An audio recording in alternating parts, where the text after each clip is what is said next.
Yo, what's good, though, meu? Já tu sabe. How's everything around your neck of the woods? And happy holidays.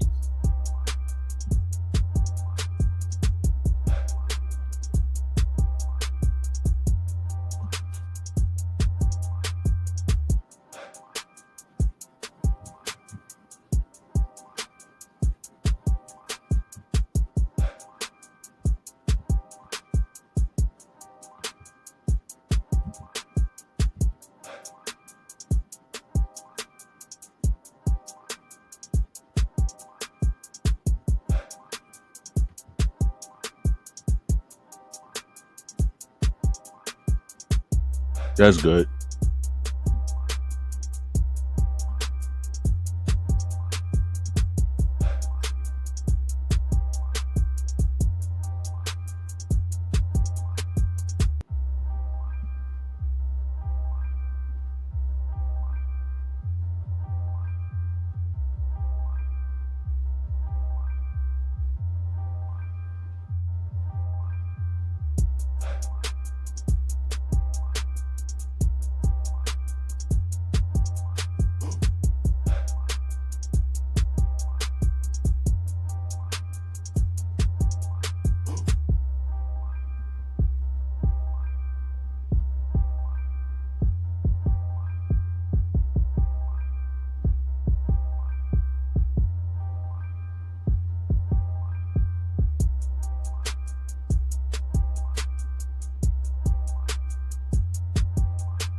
How you doing, bro?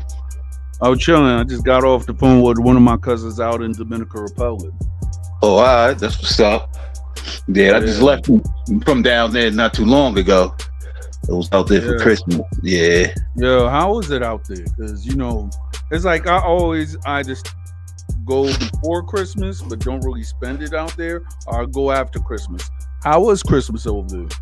I mean, it was good though with me anyway. Everybody got, a lot of stuff been going on out there though. Like they've been running down on a lot of people. Yeah. Wait a minute. So you mean it's cops that's running around? That's running down on people, or just people just running down on people? They just the deporting the police is just catching people off the streets. Oh, all right. Yeah. Yeah. That's what you see that a lot. Yeah, that's true. Yeah, but they don't, you know what I'm saying? Don't mess with anybody though. Like the spots I be at, it's like in the rich. Well, I got a place that this is like a nice community, so they don't really bother nobody where I'm at. They pretty patrol like the poor areas, because that's really where the illegals live. They don't live in the nice areas like that. Yeah, talking about the nice areas, I'm not really that familiar with the capital. So, I heard that one of the nice areas is Arroyo Hondo. Yeah, Armando. Over there it's nice. Like a lot of people over there got bucket. Like you see people drive foreigns and all that, just like America. Believe it or not, a lot of people be thinking that everybody live in a third world country out there, but that side of the world is real high class. Yeah, I know. Yeah, people be dressing nice, people be driving nice cars, just like America. Pretty much, It's like it's like being anywhere like we kind of like New York City. They call us like the New York City of the Caribbean. Yeah, I know. Yeah, it just depends, How you doing, Rakim? Don, what's been going on with you, bro? How you been? I've been doing all right. I'm just maintaining. Well, I did my DNA results. Mm-hmm. Yeah, it turns out that I'm a Dominican. Yeah, man. Yeah, you know you would. I seen it too. You posted though. Yeah. Yeah, don't even pay that no attention, man. A lot of cats, man, act like they don't. Yeah. You know, my haters and detractors, they want to say, "Oh, you're 1% Dominican." I'm like, okay, and ain't no such thing. I mean, well, when it comes to like the native tribes and everything like that, I guess you could say that. But I could actually say that, hey, I got claims to the land, so therefore, what the heck did it actually do? Nothing. And on some real stuff though, them cats like the Spanish, they not really Dominican. Those, if you ain't really the Arab Taino Indians, you know what I mean? Then you still a foreigner if you claiming the Spanish that don't belong to their land. And so a lot of people be sounding stupid when they be talking. Exactly. That's why I'm like, you know what? I mean, I claims to the land, so what? Yeah. And then on top of it, I've been saying this from the beginning. I'm a Dominican West Indian. Mm-hmm. Guess what? The test they actually shows the migration. So therefore, I don't have to lie. And and a whole bunch of my West Indian people, they went up and was like, "Yo, I think you're related to this and that." I'm telling you, Ancestry.com is a blessing, man. Oh yeah. But correct me if I'm wrong. Isn't the DR part of the West Indies as well? Wasn't it called the Spanish West Indies or something like that? I mean, it's still the Caribbean. It's part of the West Indies. Yeah, it's part of the West Indies. Yeah, but the thing is, though, when people actually talk about the West Indies, they either talk about the French, the Dutch, or the English-speaking countries. If that makes sense. Yeah, it's not more like popular when they talk about the West Indies. They probably think about pretty much like Jamaica, you know. More the English-speaking islands and stuff like that. Maybe French-speaking islands. Yeah, that's all that is. But it's still the Caribbean, though. Yeah, I even had a female that went up and told me, "Well, we're West Indian." I'm like, "Yeah, but then if you go and tell a real Dominican that, they're not gonna go and they're gonna argue you down tooth and bone. You know, the ignorant ones that don't know geography." So yeah, because when I read, it was a long time ago, but I remember reading, like I read that it was called the Dominican Republic in Puerto Rico and all of that was like actually called the Spanish West Indies or something like that, if I'm not mistaken. But I could be wrong. That's kind of correct because of the language, but it's still, you know what I mean, part of the West Indies. Yeah, but the only people that say that though, they be from like certain region though, like where I'm from and stuff like that. People claim the West Indies. They don't act like they know different from. We say that they different from not part of the West Indies and stuff like that. It depends who you talk to from the DR. I mean, everybody don't have the same mentality and the same mindset. You know what I'm saying? Right. And all of us is different by region too. And all of us don't got the same. All of us don't get along. Believe it or not. I think that's everybody, man. I think that's every group. But like for instance, when you like what y'all was saying, like I know, like when you think about the West Indies, I guess I'm not a New Yorker, but of course the Jamaicans, the Haitians, the people from Curacao, I guess all of those, like those little Caribbean islands. But it's not like, I guess it's not popular to call people that come from the from the Spanish Caribbean islands West Indian. Just like when people say Haitians are Latino, I know that may be a technical term, but I don't think nobody really look at Haitian people as Latino. I mean, if you actually look at it, they say that Haitians are Latino, but they are. But the thing is, though, it was like they were cemented as being Latinos when it was like when the revolutions was going on, like in South America and everything like that. But, I think it's the technical term because French is a Latin language, right? So just like Brazil, and actually the Italians too, actually Latinos, because that's part of the Latin language. Yeah, the original Latinos, and Brazilians are considered Latino, but I know why. But when you really think about Latinos, you don't really think Spanish speaking countries, because that's just a technical term that it's been used for so long that people don't they don't think about the groups as part of the Latin diaspora. They kind of just look at Spanish speaking countries. Right. They think of the Americas, because the original term actually came from Europe and stuff like that. So yeah, people, they do think about the Americas pretty much. Yeah, you're right about that.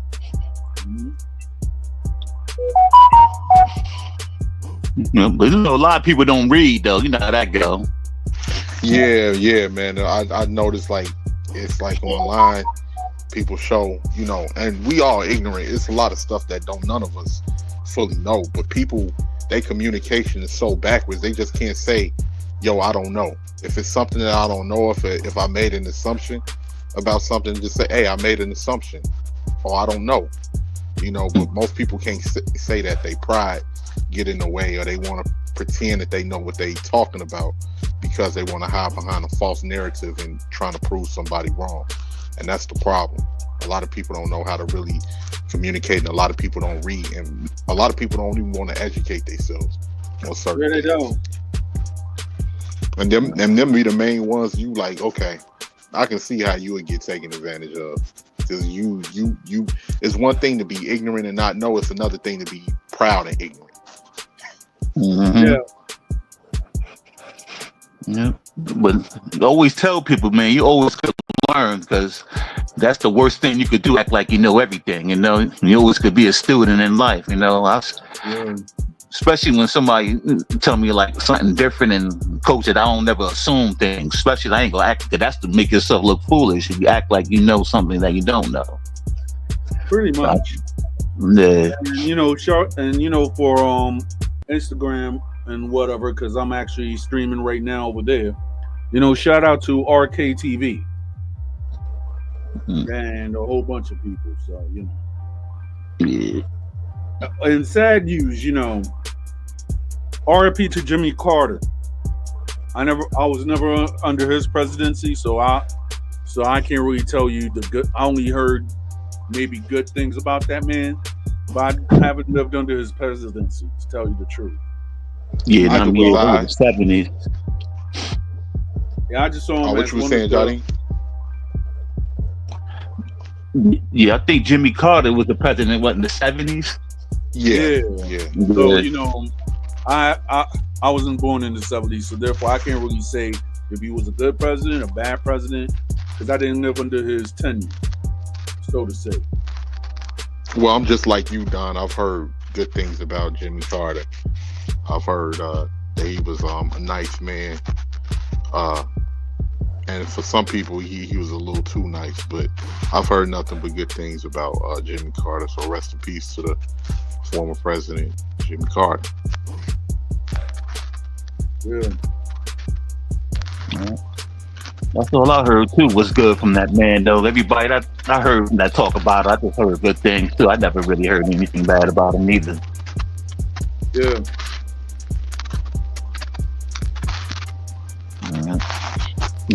Yeah. So, yeah. Hey, Don, I had to, I didn't really get much. Like with Christmas, I bought, make sure that my nephew and everything was straight, man. But I did manage to give me a pair of 40 belows, man. Yeah, me. I just went up and go back like that. Yeah.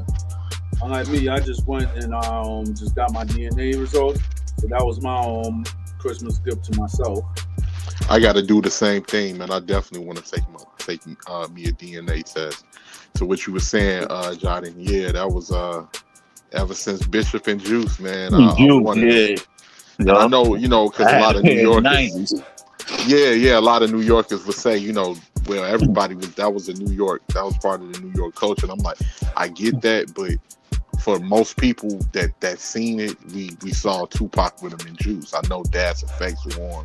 I know a lot of the guys in the 80s and the 90s in New York City. Like back in the day, though, I remember a lot of people from Chicago, they used to wear Timbs too.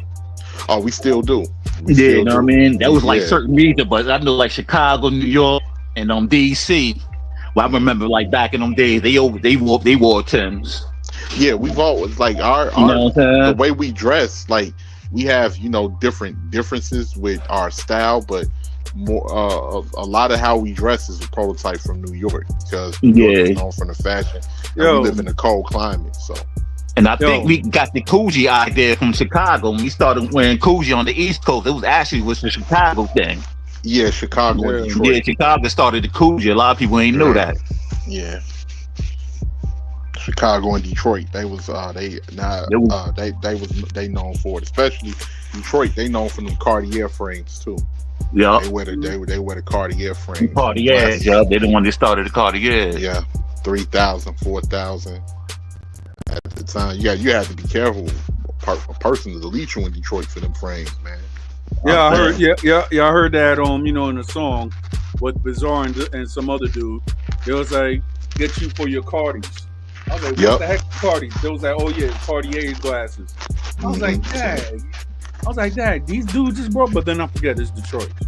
Yeah, and somebody will smoke you in the D over those. Man, I remember as a shorty going over there. I got family in Detroit, and I Yeah, remember as a kid, man, I was a little kid, man. I had to be about 7, 8, and my grandmother told us, yeah, we're gonna go see your aunt and your cousins and everything. We're gonna go to Detroit. And my aunt was like, yeah, come on, let's go to the D. I'm tired of Chicago. Man, we must have hit Detroit as like I was a kid looking around. We was on 7 Mile and Warren on the east side, man. That looked like it was bombed out. My aunt looked around, she said, oh hell no, we going back to Chicago. It was abandoned buildings. Like I remember D12 had an album called Devil's Night. Yeah. yeah, That's what they do in Detroit. They have called Devil's Night, where they set fire to old abandoned buildings. yeah. I When I was like 2013 to 2014, I was actually talking to an older female from there. May she rest in peace. So me and her, she said that she was that she was a part of 7 Miles. She was like 8 months. She was like, Eminem's not really from that hood. Because I remember 7 Mile and 8 Mile, and she was telling me all the stuff of all the people that she dated and stuff. So she was like, hey, I'm like part of the OGs. I was like, gotcha. So I just turned 30 that year, and the female was way older than me at the time. So Yeah, I heard he was from there, man, and I know where he lived that it was on the borderline between Detroit and another like suburb and everything like that. But people always get real tedious when it comes to borderlines. I never understood it. It's just like people here. People be like, "Oh, Gary, that's Indiana." I'm like, it's only 30 minutes away.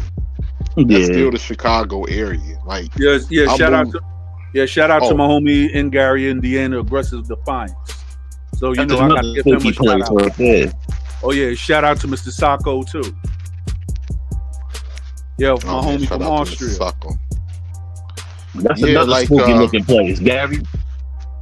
Yeah, Gary Wild. Gary Wild. And a lot of people wouldn't believe in the 90s. Actually, at one point, Gary was the murder capital. Most people wouldn't know that, but Everybody knows that. Did they? Oh, I didn't know. Yeah, Gary, Indiana was on the top 10 forever. Yeah, they was on there for a while, Yeah. and it's only a half an hour away.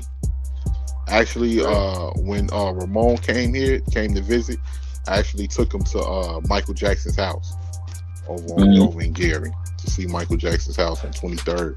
Yo, shout out to you, Jackson Jose, and shout out to your 500 subscribers, man. I'm trying to get there. Man, shout out to my YouTube dad, Jose Negron.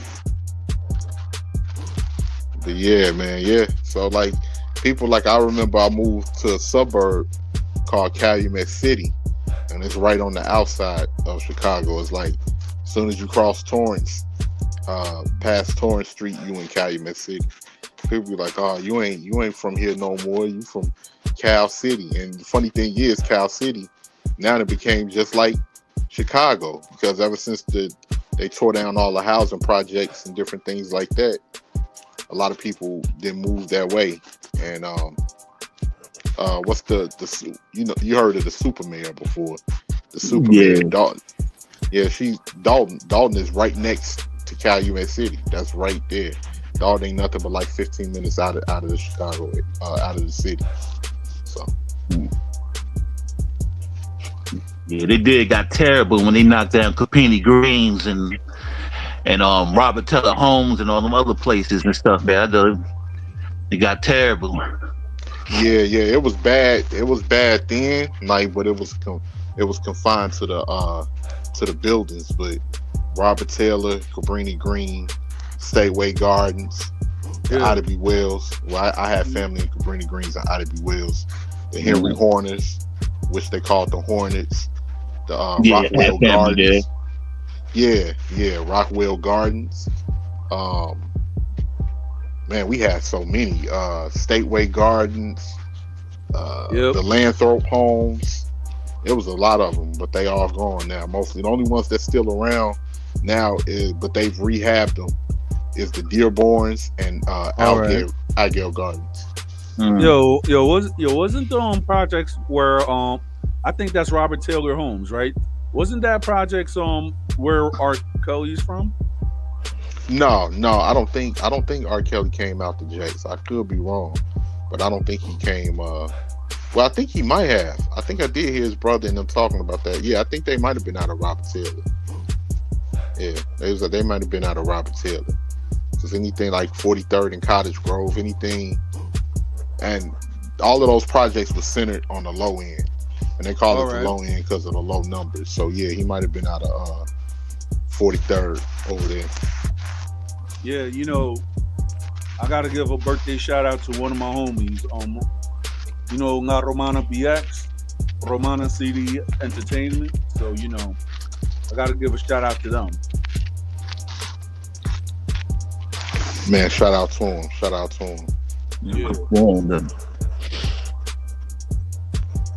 Oh, my YouTube dad then popped on the panel. What's up, Jose?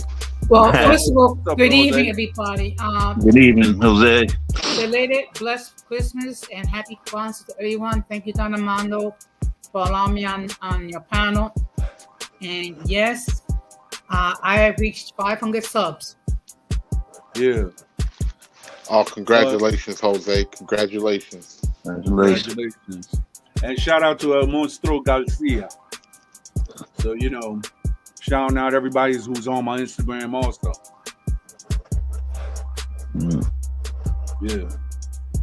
Yeah, I be looking sometimes. I don't know. Instagram, I don't think I do. I just be looking at the rears and be laughing at stuff. I ain't really got too serious on the gram. Got you. I mean, I'm trying to make some money on the gram, but I don't really be having time like that.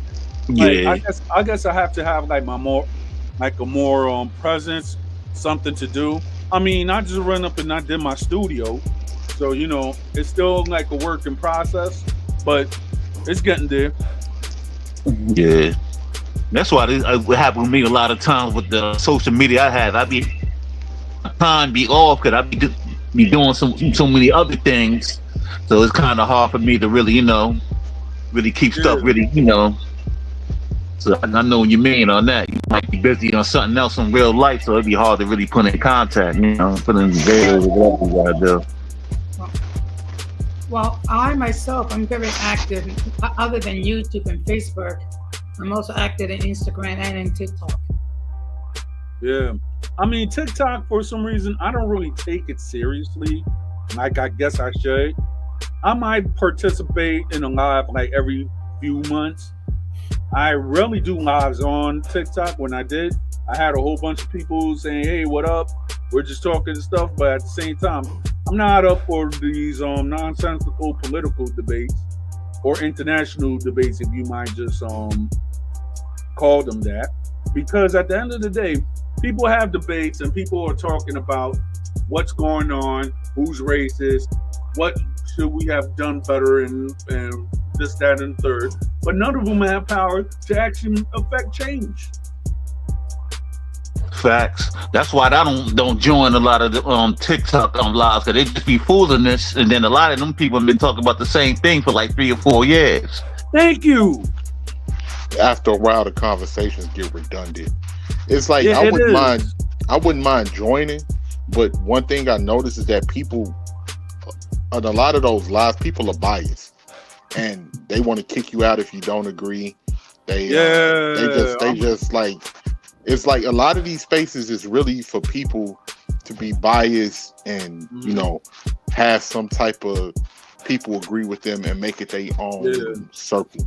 A lot of people are just not relatable on here. Like what Don was saying, the conversations have become repetitive, and and it goes to show you people's range. They don't know much about nothing else. Like, for example, right? It was you're right, Mr. Sacco, echo chamber. So one day, right, I was actually talking to like a lot of people of the African diaspora. I was talking to a lady that I think she was from Sudan, but I think she's living in Israel. And then I was talking to somebody else who was like, I guess you could say Central Africa. You had somebody who was like at the Horn of Africa, and then you had somebody who was, you could say, West Africa, right? So when I was actually talking to these people, right, they was talking about like how, well, if you actually looked at it, their whole stance was that I guess they were anti-Islam, right? You had one who was Christian, the other one who was, I guess, of her other religion, and you had one that had no religion at all. So there was like, so when I was actually looking at it or listening to this talking points, instead of actually saying people were Islamic or anything like that, there was actually using the word like, oh, Muslim people and stuff. Because I guess you could actually get fined for talking bad about Islam, I guess, in certain spaces. So when I was actually listening to that, I was like, okay, I'm just listening. I may not agree with everything like that, but I was just listening to what they were saying. So I just went up and I just talked a little bit, and then that live ended and such. But then after that, I had like a whole bunch of other followers, I guess, from TikTok. But on TikTok, I don't really do much. And then when I actually posted my DNA results on TikTok, you had some person like, oh, you're of a League of Nations, and you still ain't proving nothing. I'm like, all right, and I blocked it. Yeah. The TikTok got a lot of quotes. If you notice, a lot of quotes and clicks on TikTok. That's why I don't join the live. It's like they got like a lot of little crews and biases, like, know what I mean? Yeah. It's just like, it's kind of, that's where it's parallel with the internet in real life, because on here people got their cliques and they got their crews, and you can never you can never be what's the word, objective. You can never be objective. You can never really go against people. People will figure based off of, people don't listen for logic, and there's a lot of people like that. And I started thinking to myself, I was like, that's how I see how people can easily be controlled and manipulated. Because if I can just sell you a bridge in Brooklyn based off of the way that you think, or based off of how closed-minded you are, then I know you better, that you're not the type of person that's going to want to get educated on certain things. So if I'm more educated on certain things, I can manipulate you and sell you something and make you believe it. And like, I was arguing, Don, with the wannabe Indians on TikTok. They asked me, how do you know? They asked me. I remember. I think I saw one of those lives, and I was just sitting there. So I was like, okay, people, I don't know. You have certain people who are saying that they want to be Indians, but when it comes to Native Americans and everything, I could actually say, because I dated an African American female once, or it's like one thing that I could actually say that I've seen, which is a common thing. People who are black and they have like some type of Indian ancestry, the Cherokee tribe, for instance, right? Now, this might be a reach, but women that I've dated or people that I know who are black and Cherokee, right? Somewhere, somehow, someone who is older in their family always owns a trailer park. I kid you not. Like my ex's grandfather owned like a trailer park down south. My homie, when I went to college, his father owned the. His father was 86 years old at the time. He owned a trailer park. A trailer home, I mean. So you can see that there's certain instances that you see people who have like this ancestry or whatnot. And for example, like a lot of people don't know that Michael Jackson might have had Indian ancestry, or they said that he had Indian ancestry. The same thing with Prince. So, the funny part, though, I always notice the people always claim either two tribes, though, and I notice they always claim Cherokee and Choctaw. Yeah, those the only ones they know. I'd be like, man, that's the only know they know. They don't know no other tribes because all these United States was a big country and they had different tribes. That's why I'd be confused. Different tribes in different regions. Right. Like the Cherokee wasn't the only ones in Tennessee. It was other ones. The Natchez and Indians and everything like that. I mean, for example, right? I know that there's certain people that I have met that you could actually see that they're mixed. But the thing is, though, you can't go around and tell them. But then when you think about it, it's like, hold up. Yeah, they are mixed. You know what I'm trying to say?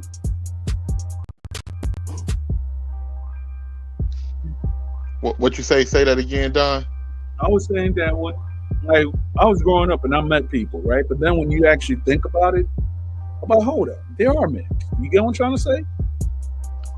Like the thing, like what you were saying with that, right? I met one Native American in real life, and I dated a woman that was a quarter Native American. The one woman I met, her last name was Thundercloud, and she was a real Native American. She had long hair. Yeah. And she was married to this black dude. And I was just like, man, I was like, I never met a Native American before that. And the one girl that I dated, she was a quarter Ho-Chunk. Her mother was half Ho-Chunk, and her grandparents lived like on a reservation. And the funny thing is, to what Jardine was saying, is like at that time it was no borderline. So some of these tribes, their areas extended between two states. Like the Ho-Chunks is in northern Illinois and Wisconsin. And I actually ran across members of that tribe when I would do trucking in Wisconsin, and they had similar features as the girl that I dated that was a quarter. And a lot of people don't know the tribes that occupied the land.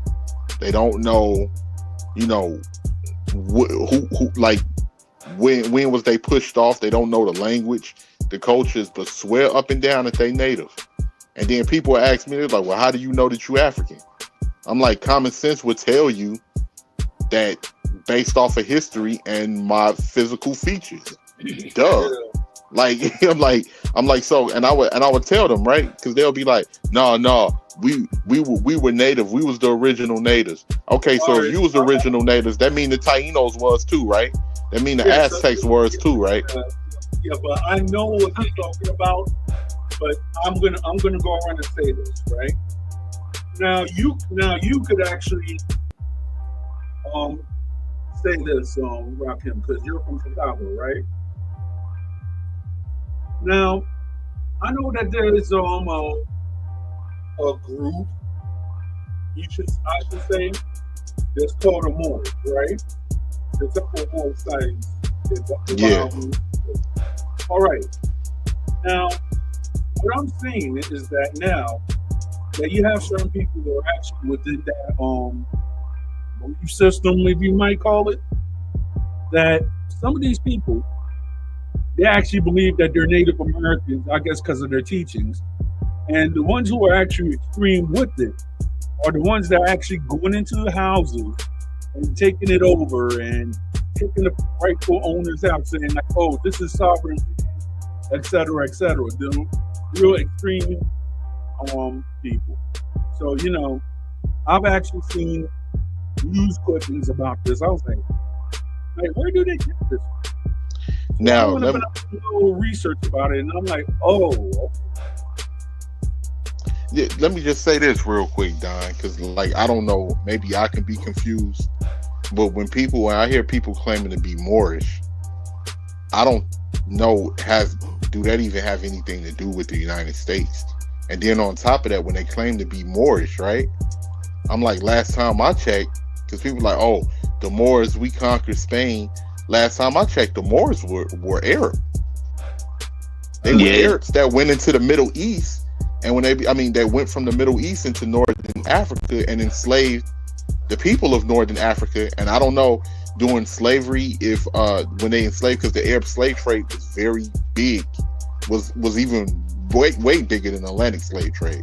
Yeah, it was worse too. It was way worse. It was way worse. Bigger, and it lasted for centuries, like multiple, like 8-9 centuries. So like they went over there, and I'm like, maybe y'all was enslaved and was made part of the Arab army, and the Arabs went over into southern Spain, because how would that make y'all the Moors when the Spanish language has influence from Arabic? Yeah. So it's like it's a lot of stuff that be said, man. And once it snowballs. Yeah. Sorry, I'm listening.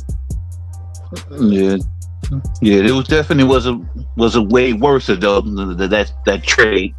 And then a lot of people was, they had their stuff cut off, and it was eunuchs, so it was impossible for them to be the descendant of the people that was in the slave army, and it was eunuchs, because you can't reproduce. Right. You know what I'm saying? A lot of people don't really look into it too much. No, they don't. They don't know. I mean, to me, it's this, right? If you actually look at more or whatever happened, right? You had some people who were actually of darker skin, but they wasn't eunuchs or anything like that. And I was actually watching. It was talking something about El Cid, right? When the Europeans didn't have, or the native Spains didn't really have control of Spain yet. So it looks like a whole bunch of treaties and stuff that was going on. So when they actually showed like the guys were the foot soldiers and everything like that, it was actually people who were above, I guess, darker skin, or of those tribes within or those ethnic groups in Africa. They actually converted into it. So I can't really say that it is true or not. But then if you really look at it, certain people who are actually currently living in Spain might or might not have maybe North African or Arab DNA. Because of history and antiquity. Oh yeah, I forgot. Because when you get the North African DNA, it's separate from West Africa. Yeah. It's like they got a different marker when it comes to like the DNA pull. Like everybody got different letters. I'm trying to think of the word, like different haplogroup, pretty much, and then when you look at it, so they got the North African DNA separate from the West African if you take the DNA test. Yeah, I was just going to say, but the thing that they never talk about is that North Africa before, because now what was considered black with Africans is sub-Saharan Africa, but at one point Northern Africa, it was forever ago, but that was inhabited with black people as well. It's just that as time went on, with the Arab conquest and different things like that, they decimated a lot of people, enslaved a lot of people, and converted people to Islam as they went through there. And but yeah, that's why actually, if you take a lot of Hispanics, especially if they have Spanish blood, sometimes on their DNA it says North African, or or it could be like a small percentage of Middle Eastern, because the Spanish blood in their DNA has traces of Arab or North African DNA from the conquest in Spain. So, but yeah, because a lot of DNA, everybody DNA, because some of us probably got more Portuguese than Spanish, so it's weird though. 'Cause everybody do varies though. I was telling people though, even a lot of us that be from the same country, all of us, our makeup could be very different. Like somebody, how people be trying to put online, they try to make it that everybody make it that just the Pacific DNA, and it could be wrong because you ain't test everybody as one, and you can't go by that one specific thing, but you gotta test everybody individual. Everybody individual DNA is different. Right. Well, in all fairness, when the Spanish came to the so-called New World, many of them did not bring women along. So of course, men are going to find some way to exercise their carnal urges. For what they did it with the indigenous women. Okay, and then when they brought the Africans as slaves, some of them got busy with the African women. That's why you have all types of Latinos with different hues and shapes. Mm-hmm.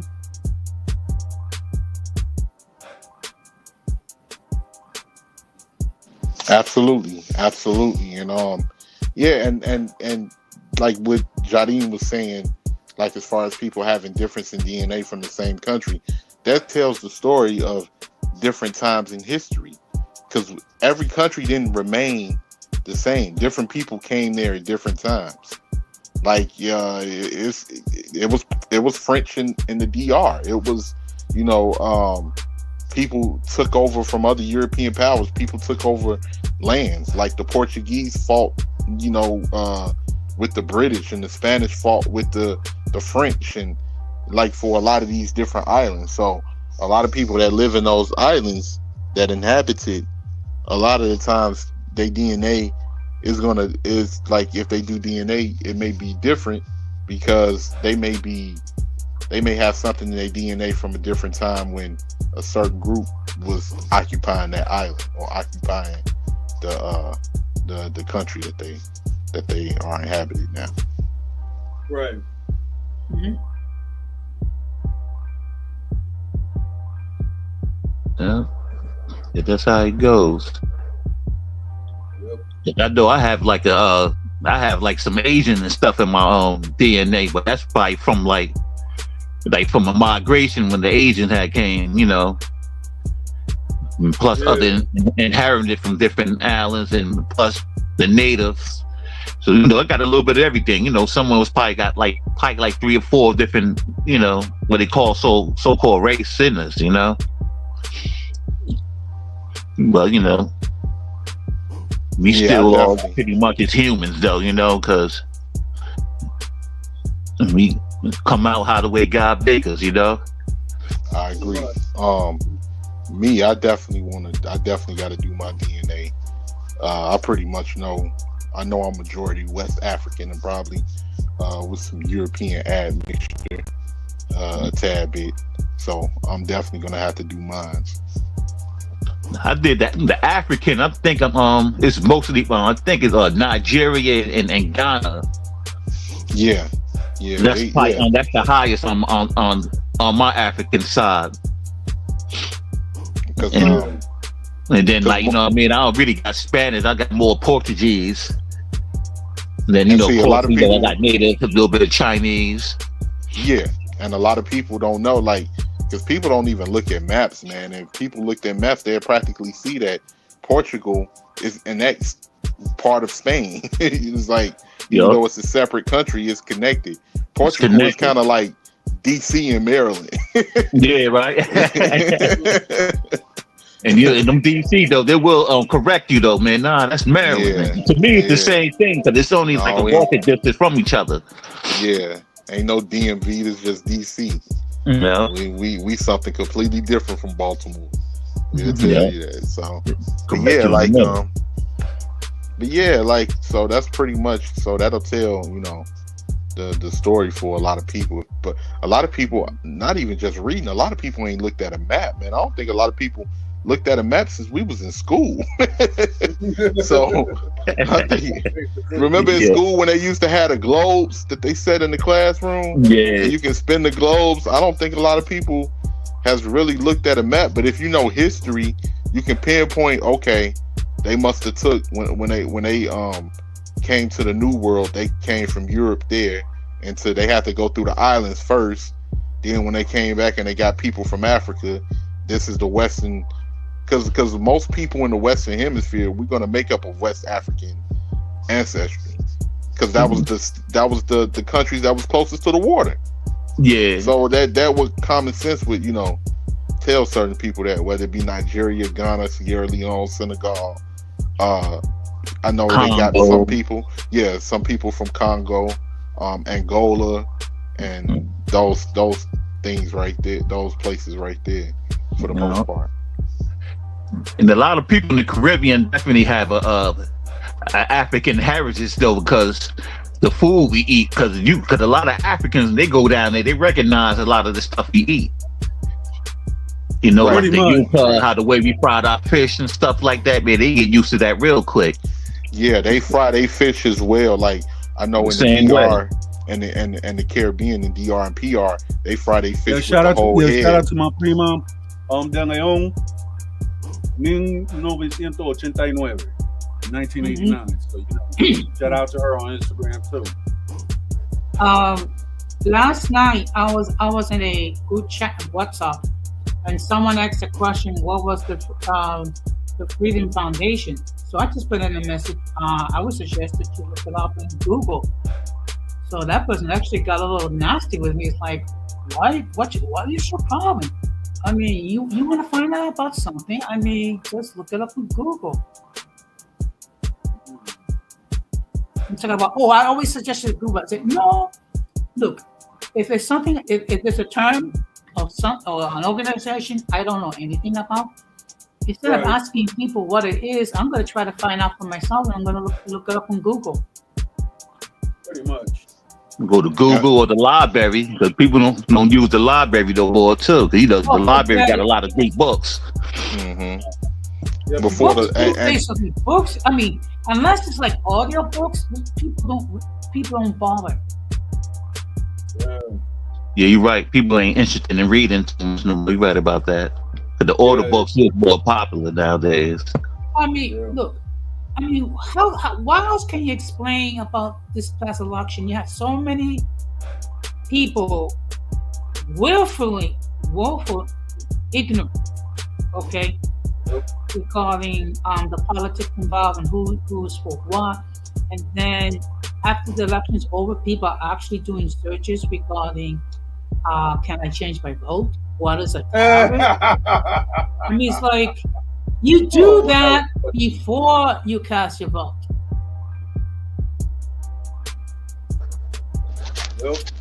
That's one thing I stay away from that though, because the politics. Because I guess everybody have their reason to vote for who they vote for. It's crazy. That's why I stay away from that a lot of times. I get it. All I said, and I've been saying this on my platform for months, is that before you go out there and vote, do something that people highly up to. Do some research, okay, and you study what does the people want you to do, and if you find someone whose goals align with your goals, then you vote for the person. Otherwise, you don't vote for that people, or you don't vote at all.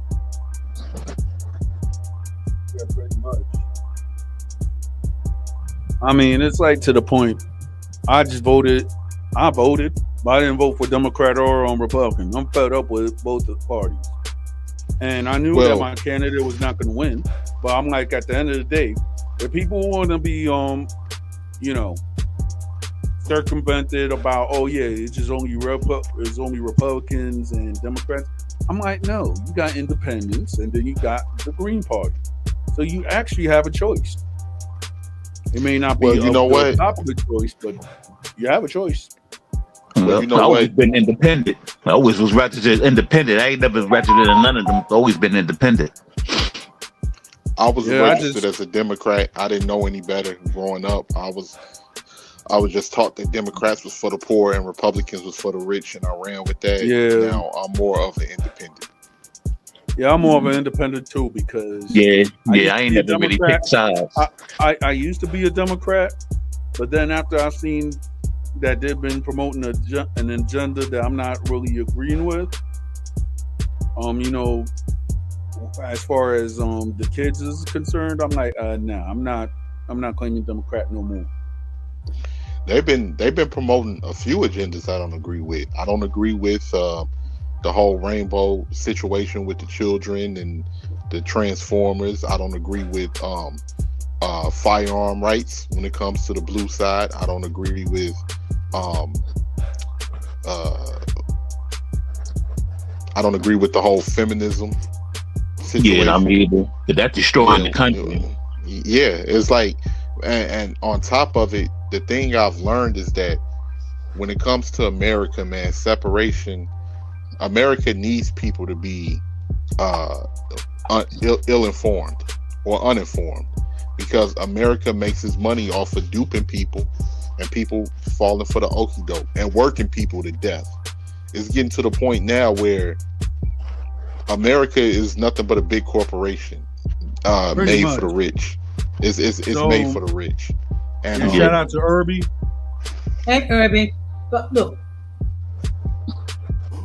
you know what it is, nowadays, basically, the Democrat Party is for this diversity stuff. Okay, you can talk about diversity. I mean, basically, Kamala Harris ran on diversity and reproductive rights.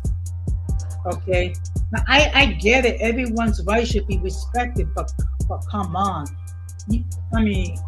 Address the issues where people are facing. There are people that are struggling to pay their bills. There are people are struggling to buy groceries, things in that nature. There are people having trouble dealing with the situation with the migrants and what have you. And the only thing that she could say is basically, I come from a middle class family. And it's like, oh what? Big deal. I mean, I'm sorry. No, it's all right. The only thing I caught about her, though, she lied a lot. You catch her lying a lot. It's like she make up, to me, only thing I ain't like about, she make up things that try to fit in with people, but she don't then go back with the same middle class story, then go over again and then make up lies. I saw one thing that she said her family celebrate Kwanzaa. I don't believe that, because she from her mother is Indian, so I don't believe her mother wasn't celebrating no Kwanzaa. So I was like, that's why I was like, I don't think they shouldn't trust her, though, because you caught her in so many lies. Yeah, I mean, that's the whole point. Well, she wasn't really prepared to run anyway. She was just the runner-up after the situation with Joe Biden happened, which people have been calling that out for God knows how long. But when you think about, politicians in general, politicians' main objective is to lie. They're in the same boat with lawyers. They get paid to lie, and dupe the people. The only thing, and I keep getting upset at the people who keep thinking politicians is going to do what's right based off of the morality clause of what's right and what's wrong. No, if you want a politician behind you, you have to pay the money. Simple. They're not going to do anything without money. No different than a lawyer. They're not going to do it out the kindness of their heart. America is built on lies, deception, manipulation, greed, and anything to conserve the accumulative wealth that they've gotten through doing one of those things that I've just mentioned. at the bottom. So that's pretty much what it is. A lot of people really haven't woken up to what it is, but because we just running on the hamster wheel. In my personal opinion, the American dream is dead. A lot of it was a fallacy to begin with, and the reason why people that are Americans are not going to get the proper income that we deserve to work a lot of these jobs is because people are greedy. America was built off of cheap labor. So before they pay an American the right wages that we need in order to survive and sustain ourselves in this country, they'll bring people over from other countries to do the work.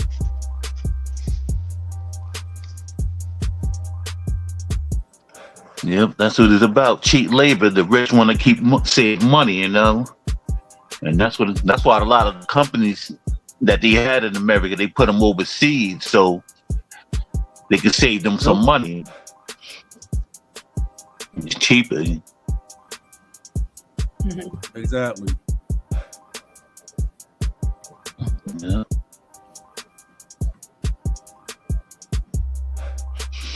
Yeah. And then, like they really though we got to think about this robot stuff that's going on though. They got these little human robots going on. Elon Musk got these little Tesla robots, and he trying to get out. You think that's going to come out soon in the market? I think that might be the thing that people gonna be seeing in the streets soon. Well, I think it depends what type of robots are you talking about. I mean, there's certain robots that do actually like clean the sweep the floors and what have you, and then you have some that almost looks human. I mean, I can see like at some point a dude or a chick get this artificial robot looks like a sex and have some hanky because basically they can't get any attention, so that's their way of getting their needs met. Yeah, that's what I was sitting there thinking that too. I was thinking like a lot of lonely guys and stuff gonna get them a female robot, and then the marriage, that's definitely is gonna go down now. If we get the robots, the people gonna feel they could program the robot to be more loyal than a human would be. So that's gonna drop the population down. People gonna make less babies. Yeah, that's true, but I don't think it's gonna be to that point, because the thing is that you might be with that person might be with the robot or whatever, but then after a while, you would actually see that I think the men that really want to be with the real woman will actually get tired of that. Yeah, because it's not this metal, ain't the same feeling. Well, they're talking about by 2030, a lot of these women. At least 50% of the women in the U.S. is going to be single. I mean, I'm not surprised because first of all, you have some of these women have these crazy, unexpected, expectations. Like the dude's gotta be like 6 feet tall. He's gotta have a six-pack. He's gotta be making a 7-figure income and whatever. And the guy's gotta be flawless and perfect. And the chick can be 500 pounds and smell like raw fish with a process properly clean and whatever.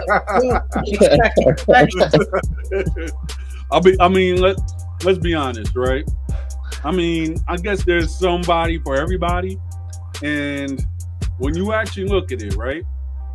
You had a whole bunch of losers when they actually seen my wife. They were trying to go and make a whole bunch of stupid fat jokes, which is corny. Me personally, I'll be honest. Ever since I was a teenager, I liked big women. And guess what? You're gonna go around and try to impose what your dream woman is to another person. I'm like, at the end of the day, why would you care if a man is going with the fat lady? Right, that's too much. Exactly. That's why I care if you go with the skinny woman. I don't really care about that. But yet, when you got a whole bunch of people that have nothing better to do than to go around and fat shame women or skinny shame women or try to put a certain, and I say this as because it's a lot, certain standards on a woman so for them to go and mate with them or whatsoever. I'm like, at the end of the day, I'm like, really? And let's say, for instance, right? And let's be honest. When it goes to percentage, right? When it's a good-looking woman, right? And an unattractive woman. Between those two, who would have the most babies? Probably the pretty one. Really though, I had noticed in life, really the chicks that they consider the more unattractive be more fun to hang out with the pretty chicks. Cause I'm telling you, there's a lot of women that's highly beautiful, but they very boring to be around. Right. You know what I'm saying? And sometimes that pretty stuff don't mean nothing. They don't have no personality. They just got that gimme.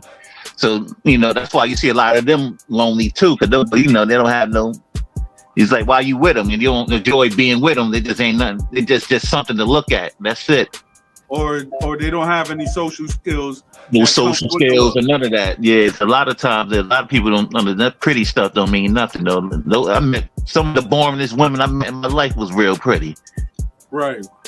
But you know something? There's been a lot of traction on TikTok regarding this young lady, African American lady called Cooking with Kaya, and some of these women have actually gotten backwards talking about complaining about her because she's like cooking with Kaya. Basically, what she's doing, she's teaching women how to cook, and she's twerking. But it's not like she's twerking naked. I mean, she's a beautiful young lady. She's teaching people how to cook, and then cook for their men. And then she's talking about, I can take your man, whatever. So you have these women that getting back crazy simply because a woman is out there who know how to twerk a little bit, with fully clothed and cook. I mean, if you really look at it, right? Anybody, I guess, could be taken, but if it's to the point that you got certain people who are saying, I could take your man and stuff, I'm like, okay, but was that person really that person? If they were just seduced by whatever you did or something like that, were they really loyal to you? Yeah.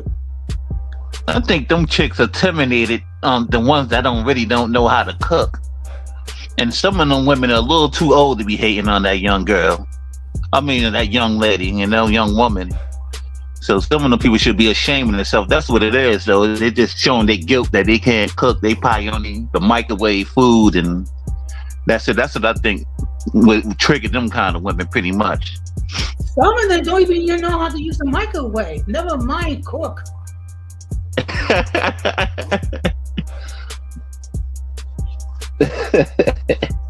Pretty much.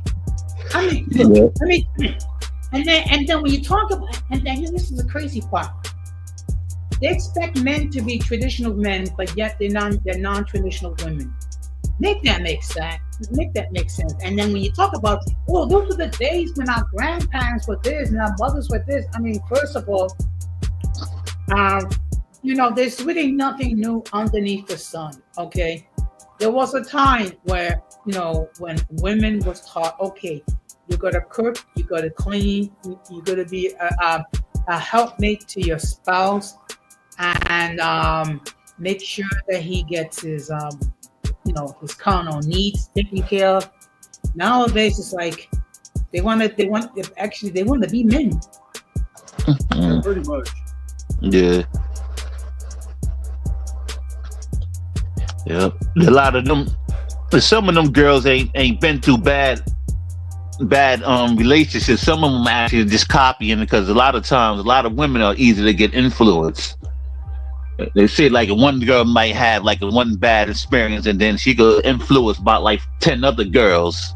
And a lot of women are followers, and that's when A lot of us people don't think that. We don't realize that. But you know what's the most bizarre? Now these women go ahead and they talking about all these crazy, outrageous expectations, and then when I ask them if they're in the woods, would they rather be stuck with a man or with a bear, and then they pick the bear, and then they wonder why men don't approach them. I mean, if you act like a jackass, I mean, why would a man do so? Most men they want a peaceful woman that will work with them. Okay, they don't want to go home after dealing with the stupidity of the outside world to come in and argue with some chick who's in her period and in her feelings. Pretty much. Yeah. Yep.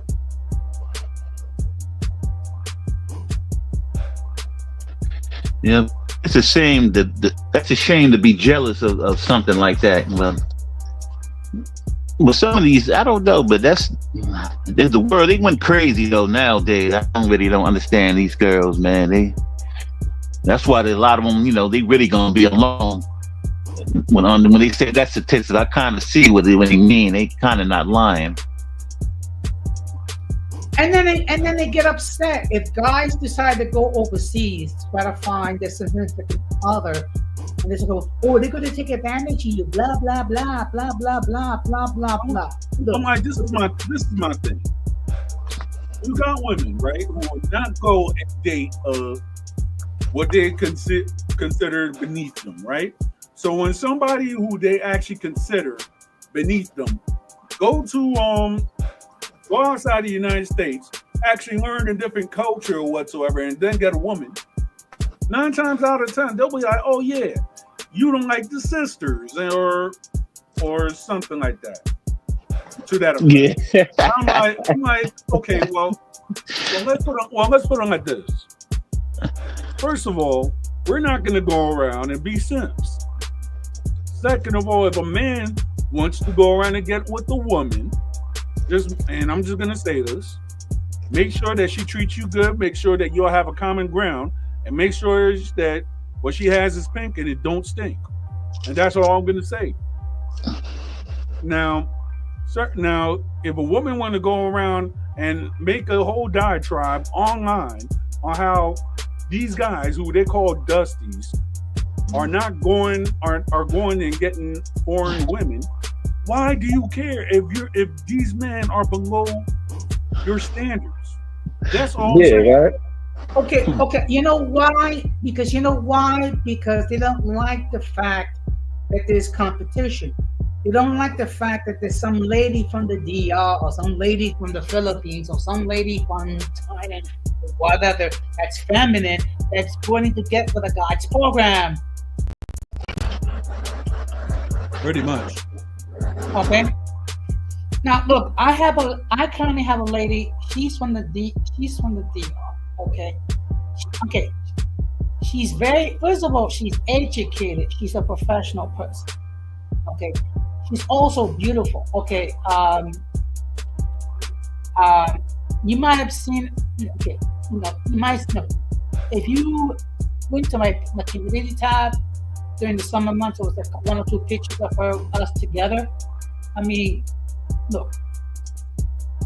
The bottom line is, men want a woman that's going to support them, that's going to nurture, that's going to be a help, not someone that they have to handle with, not someone they're gonna have to tame like a lion tame member. Yep. Yeah. Nobody don't want a woman that they have to wrestle with and fight with it and get angry every time, And it is a lot of and what gets me is that if you tell these ladies that, hey, I don't think you should dress this way because you're showing too much your booty, you're showing too much of your chest and what have you. Or it's like, I'm going to dress any way I like to, blah, blah, blah, blah, blah, blah, blah, blah, blah, blah, blah, blah, blah. and talk about you ain't my daddy, and they say that quickness, and then wonder why men be hollering at them and harass them because you dress them to get their attention. And sometimes they put that stuff on themselves. Exactly. And then they expect the dude to step in and save them. Mm-hmm. And then some of these women, man, they thinking that why men ain't protecting women. I'm like, hey, you're not showing that you're nice. You don't want dudes to say good morning. You say good morning, they turn to a monster on you. Like, and like, that's why a lot of men stay away. You corny ass person. I was like, yeah. And he's like they turn to a demon on you, so that's why a lot of dudes stay away. So that's why I'm like, you ain't gonna get no protection because a lot of men don't know saying hello could be offensive. Yep. So I'm like, they made it that way with how the way they ideology is and thinking. That's kind of crazy. Yep. I know I'm not gonna jump out the window and try to save no woman I know. If it ain't my family members or somebody I don't know, somebody I don't know. I'm not gonna go out there and try to be no Superman.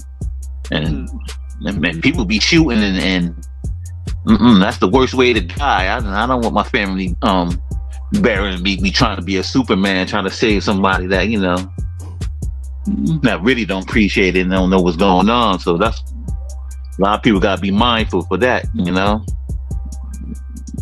know what's going on nowadays. Yeah, again, some of these women want men to be traditional men, but they're not willing to be traditional women. Yeah, pretty much. And if you say that, oh heaven forbid, they want to cancel you right away. How dare you say that? How dare you don't accept us as we are, even though we weigh 500 pounds and our kitty smells like it hasn't been cleaned in years, and our butt smells like it hasn't been cleaned in years, and what have you. And they have an attitude that's like nasty as the kitty cat smells. Kitty cat be smelling like the project hallways and stuff. Yo, that is funny. I know. I smelled some real bad women before, man. They house be disgusting. Like if they picture fall off the wall, you see like a million roaches and they boom smell like the project. So I was like, man, a lot of them women that be saying stuff like that be having the worst hygiene ever. Yeah, or sometimes their breath will be kicking like Jackie Chan. Yeah. Look, drinking cold Masson and all that cheap liquor and stuff they be drinking. Look, I remember one time my mother, God rest her soul, she was walking by and there was this lady that smelled like her kitty cat had not been washed in years. And just by the smell, my mom almost threw up. Yeah. I mean, hey, if your kitty cat smells that bad, it's going to cause people to throw up. You need to go see a doctor ASAP. Oh, yeah, that's definitely it. Yeah, like Sexy Red. You're like Sexy Red. Yeah, Sexy Red, she had the nerve to be on Instagram. She said, I'm going to the doctor because, my stuff don't smell good. I'm like, why are you even publicizing it for, man? She don't really look like a clean chick to me. She looked like she a dirty female. I always did look at how she got famous. She must have did something very nasty to get famous. She definitely don't look like a clean woman to me. I mean, could you imagine how many men got gone through someone like Sexy Red?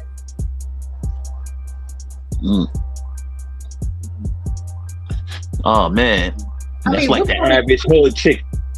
Like this Sexy Red is definitely the average chick that these dudes getting pregnant and complaining about, But sometimes, man, a lot of men don't understand though. A lot of dudes be liking that kind of attitude, but it's like, and they complain about it. If you complain, you gotta change your pattern. You can't keep dealing with the same mentality of females. I would never date nobody like that, named like a Sexy Red or something like that. I'll run away so fast. I mean, No, not talking about that, right? Remember once upon a time when, okay, I'm just gonna say this. I mean, when I was single. I hope the wife don't kill me. Anyway, remember once upon a time when men, we went to, this is like around the 2000s, maybe till now, that whenever you met a stripper, they always had some type of exotic name like China, Paris. You know, they were naming themselves out of stuff that they couldn't really afford. Well, You know, no, right? that Chocolate Thunder, Shadies, and shit like that. Exactly. Yeah. You know So- something? I'm sorry. You know, I think we're the only guys having been with Sexy Red. Nah, there's a lot of men. They just got their standards high. Yeah. She looked like she might have been passed around a lot, her like a blunt in her days. You could tell. Pretty much. Yeah. I mean, hey, if you want to go through life being a human recreation center for men, by all means, do your thing, boo. I mean, you could actually call her a community service worker, but because she is servicing the community technically. Yeah. With bad music and such, so It's like a lot of these new females that come out, they're not like the same like the old female rappers that actually had skills, like Queen Latifah, like Lauryn Hill. You had MC Light. You know what I mean? They had skills. It's like it's suspect how a lot of these girls get on the game now. So you know they did something, something very freaky to get on. Yeah, but then sometimes you have certain people who do. Well, I guess they have done something that we would consider freaky, and they still don't get on at all. So I don't know about that. Cause think about it. Now, like you don't have the skills. A lot of them don't have no skills. They don't have no lyrics and none of that. So it's like it's definitely suspicious. Pretty much. I mean, There's definitely some kind of cope somewhere about how these people getting famous. I don't know. I'm like, wow, they can't even rap. I mean, let's keep it real. Some of these chicks, the only skill have is how they use their box.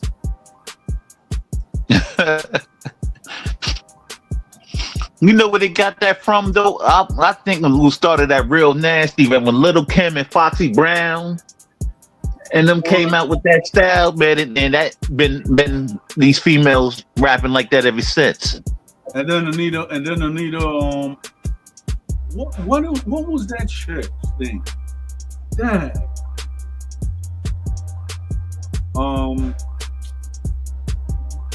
She had a song like in 1993. I had a serious crush on her too. I forgot her name.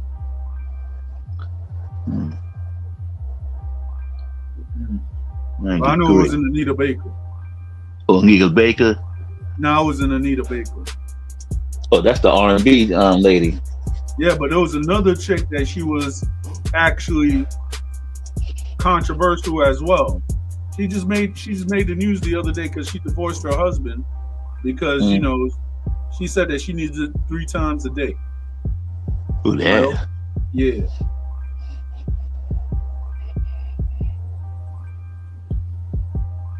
But you know what gets me is like some of these women on TikTok talk about, they want to do it with 100 guys in a week or 1,000 guys for the month. Your Pete said Queen Pen. Nah, it's not Queen Pen. Queen Pen wasn't that raunchy. Adina Howard. Thank you. Adina. Oh yeah, I remember her. Thank you.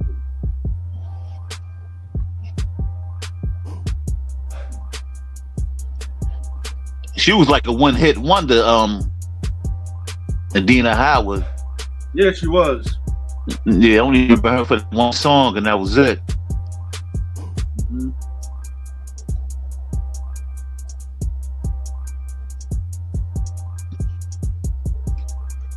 Yeah.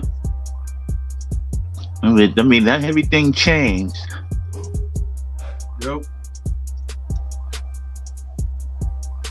And now people online, they fighting over hip hop and stuff now. Who started it and everything.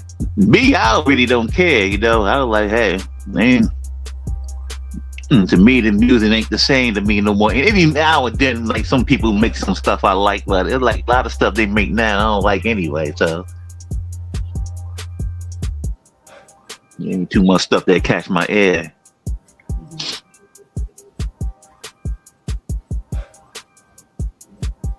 Yep. Everybody, Fat Joe. Everybody going after Fat Joe now. Yo, that's what I mean to say. Now, I'm not gonna go around in front. Maybe certain people might you know, crap on this, but this is what I heard, and this is like way back around 08 and 09, right? Now, as you know, Fat Joe, he went up and he actually had his own store at one time, I guess up in Southern Boulevard, called FJ 560, right? Mm. So this is like around, I guess, when maybe Pun was alive or Pun passed. I don't know. So that was like his new, you know, at the time, his new clothing label or whatever, and he had a store. So when he actually had a store and everything like that, it was rumored that he was telling people like, "Yo, don't let the Morenos come." Now, this is just now. I don't know if people could actually clarify me on this or not, but a lot of people have said that about him. Now that he's saying that okay, he's having his stance or whatsoever, a lot of people are actually coming out the woodwork saying like, "Yo, homie is just a traditional racist that just love hip hop." And he'll go and he'll be like, okay, for real, a lot of people was like, okay, Fat Joe was actually declining up in New York at one point. But then when he went to live down south, that's how everybody's like, oh, Fat Joe this, Fat Joe that. I might be wrong, but a lot of people are saying that. So now it's that he and I guess the FBA, Lord Jamar, I mean, like, that's one thing I don't understand with Lord Jamar. Lord Jamar, he wanted to talk that FBA stuff and like the business stuff, right? But 9 times out of 10, he would not even qualify to be an FBA. Let's be serious, because he actually said it in one of his live streams before anything, that he came from Guyanese parents. Yeah. So therefore, that will actually disqualify you as a tether anyway. So for him to actually be talking about the FBA and everything like that, you disqualified yourself. If you want to get for real, and let me not even talk about Fat Joe, because I know certain people who are actually aligned to him, and I know certain people who are Team Cuban Link. Yeah. So when you actually look at it, you have certain people, even though that Fat Joe and Cuban Link been beefing for like 24 years or 23 years.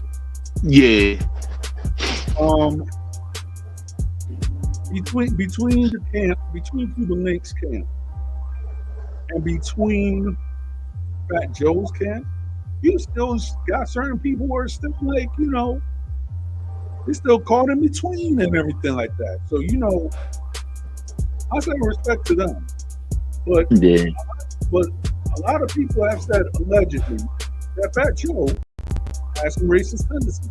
Now, I don't know if it's true or not, but this is what I've heard allegedly. I don't think so personally, because where he grew up at, because he grew up in Forest Projects, and Forest Projects is predominantly black. Right. You know what I'm saying? And then I think when he made that FBA thing, I don't think that he thought that was a hate group, because I ain't knew what he meant about it too at originally though.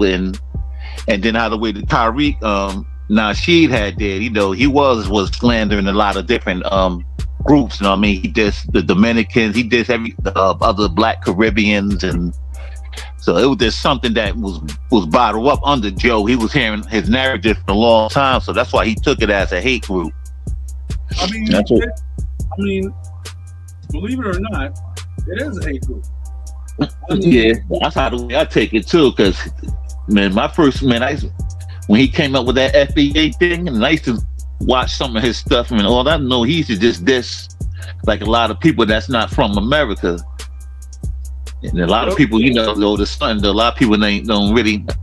They could go back, and these receipts that you can go back to his videos. He was doing that for a long time, way before Fat Joe made that statement. Yep. But you know, I don't. They didn't try to make it a race thing, so you know that's how the way, you know what I mean, Joe took it, how the way Tariq did it. You know, Tariq was dissing other immigrants and stuff and Latinos for a long time. Yeah. And that's what people didn't understand, though. So these people just got in their feelings when Joe said what he felt, because that's what a lot of us think what FBA is. We just think it's a hate group, you know. Yep. Pretty much, I think it is, because it's under the Tariq, and how the way Tariq is actually promoting segregation, you know. I mean, let me tell you something. You can be pro whatever group that you are, but at the same time, you don't have to denigrate other groups to do it. Yeah. Yep. Yeah. Shout out to Santi Graus SB. I'm just shouting out my Instagram followers. You know, that's what a lot of people didn't understand, though, you know. But some people, though, they could be biased, though. They just, them people just going against it because it was just a biased thing. Mm-hmm. You don't want to. Yeah.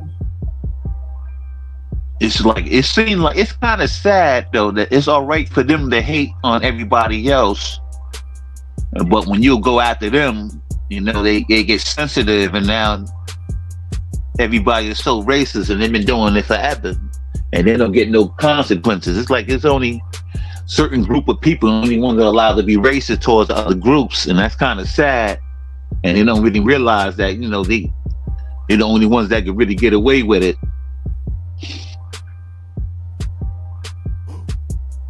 Yeah. Because then, you know, how they try to say, you know, how the way our people wears, and they try to say that we all racist, but I was like, man, you can't judge everybody's family, you know what I'm saying? And, you know, of course, we probably got something that's probably ain't right, but, you know what I mean? You just can't judge a whole group of nation of people, you know, because a lot of us grew up way different, you know? That's just like anywhere else, you know? We ain't human beings, nobody perfect, you know? To me, man, you got racist people in every country and every group of people, so, you know, you just can't go by that.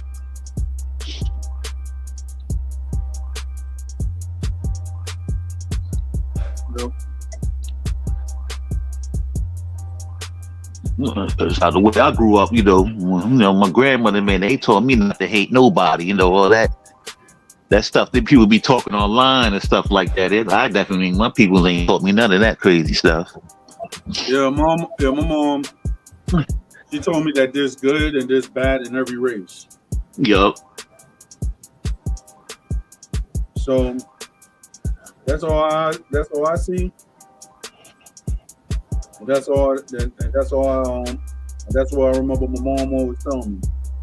Yep, that's how the way I grew up. You know, I ain't grew up with just to hate a certain group. I ain't grew up like that. I grew up not to hate nobody. You know. Yeah, pretty much.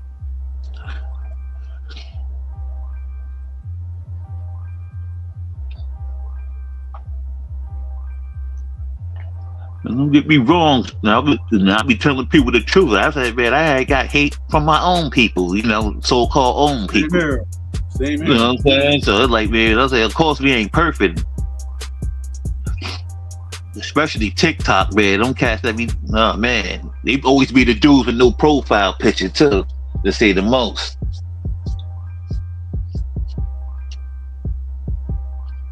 Got you. Yeah.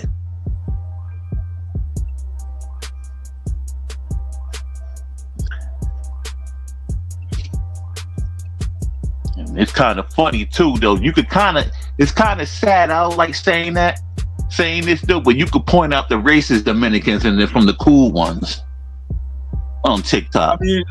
I mean, the ones who are racist, they're not really cool. Nah, nine times out of 10, they're corny. Yeah. Yep. Think about it. They'll be the ones that like, oh, I am Dominican. And then they'll be saying all the other crap. I'm like, yeah, we don't believe you.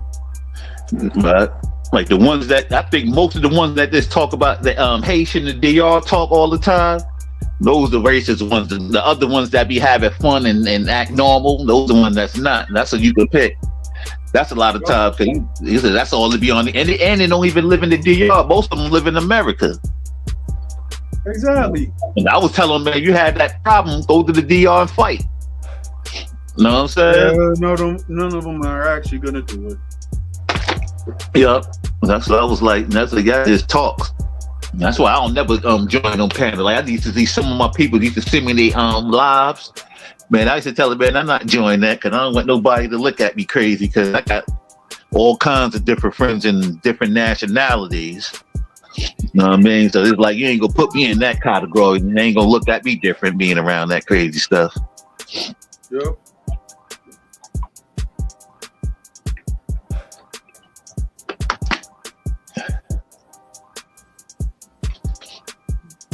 Damn, but the sadly part, it seemed like most of them from the Cibao. I mean, most Cibaeños that I've met, they ain't on that type of time. Nah, they not. They not. That's the ones that they be from TikTok though, but not in real life though. Wow. The ones that be most of them they be from the Cibao region. And a lot of them from Santiago, because when Santiago got flooded with Haitians and stuff like that, and just all of a sudden though they just came real hateful. Pretty much. Because because I remember that area back in the day, they ain't really like the Cibao, like they only like certain regions, Monte Cristi, Samana. It was like that's where most of the black people live in that area, Mm-hmm. And then they was back in the 70s, they was mostly Metizos. So that's why they over there acting crazy now. That's all that is about. That's all that's about. Oh.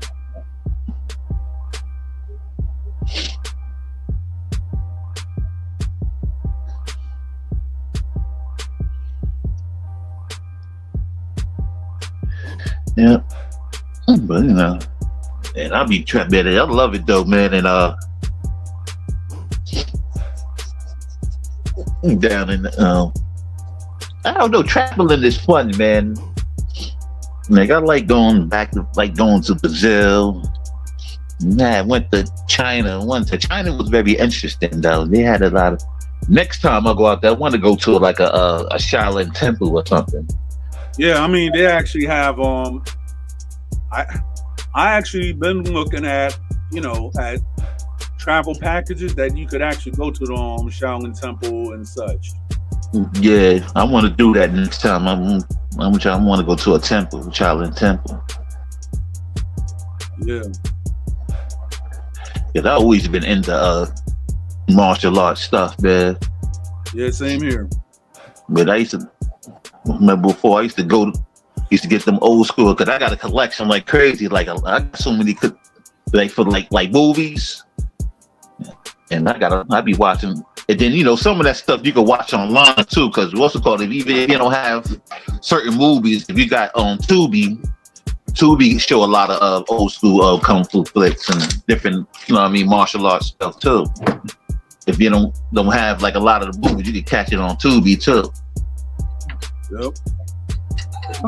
Excuse me, guys. I'm gonna drop down. Got you. Listen, It was nice. thank you, Armando, for allowing me on your platform. Of I'm gonna course. be on tomorrow night, and I'm gonna be talking about an interesting topic called office spouses. Yeah. Nah. You want to know something, which I think is an interesting topic too. Don Jose, Yes. the workplace husbands.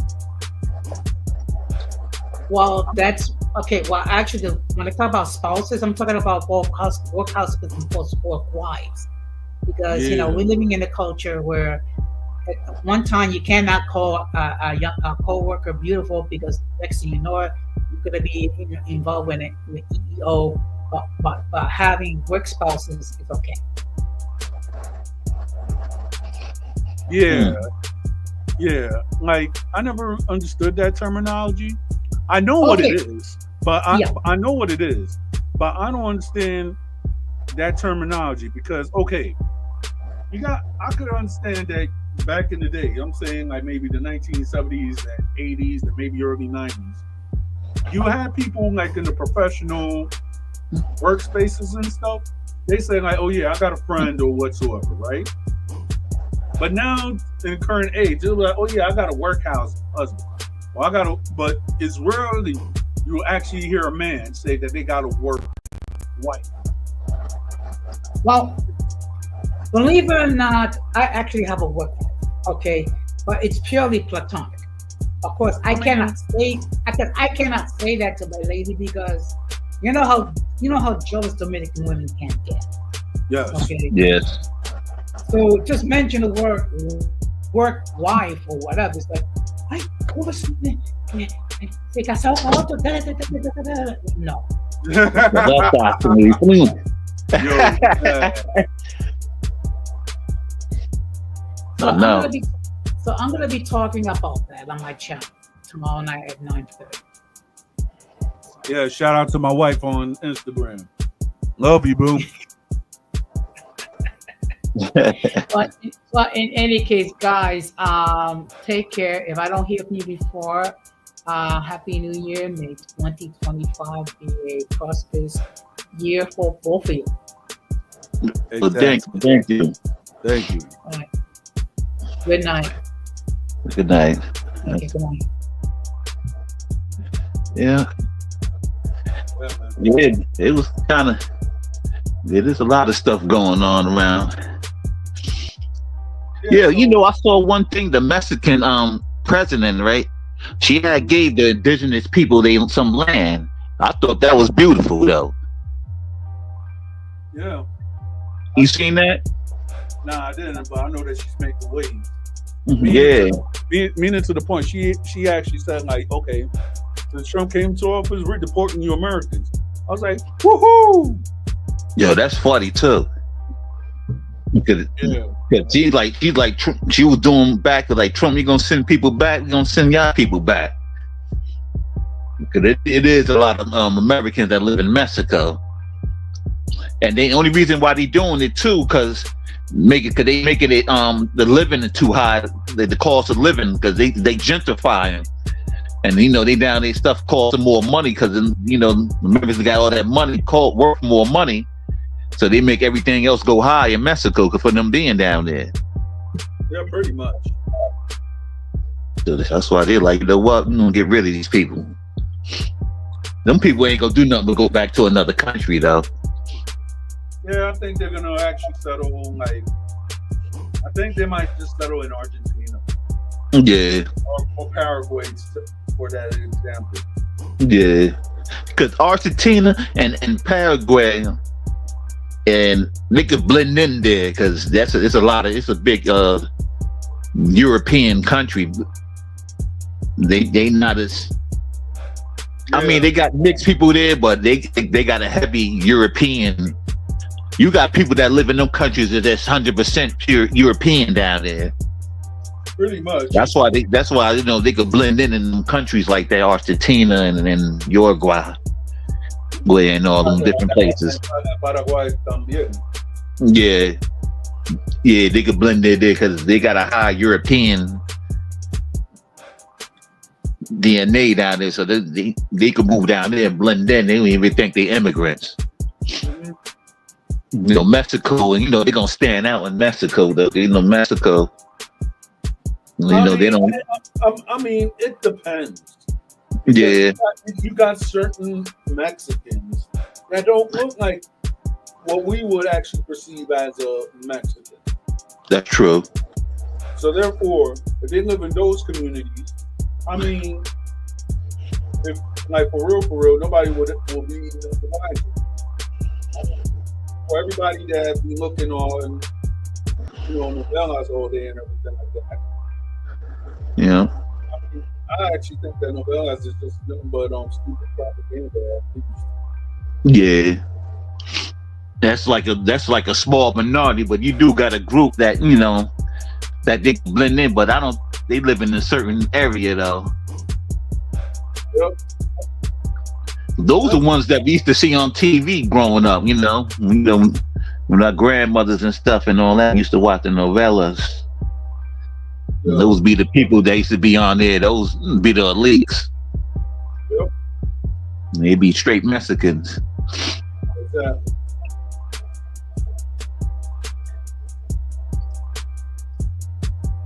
Yeah. But it's like,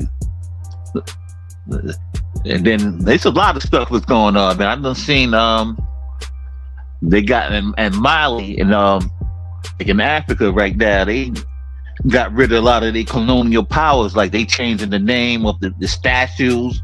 They getting rid of all the French names and naming stuff back African names. I was like, wow. But I respect that because then Europe, man, had their hands and on that continent, man, still doing a lot of places. So it was like, that's good that they stepped up, because that don't make no sense, for them all them people that live over there and have little French to control them areas like that. I mean, if you really look at it, was like the French. It was like a political standpoint. And then you have certain people within, I guess, England that they were actually controlling it also. What a lot of people don't understand is that older Europeans to be exact, they actually go and they make their vacation house in Africa and everything. I was like, interesting. Yeah. And the thing is, though, what a lot of people don't understand that I guess it's like maybe certain things that is in Africa that if it was to be cut off, Europe will actually go down. Oh yeah, because they get all their resources from there, and that's what is kind of hurting them now though. Because a lot of them countries, man, is just standing up, because they got to do a lot of new leaders.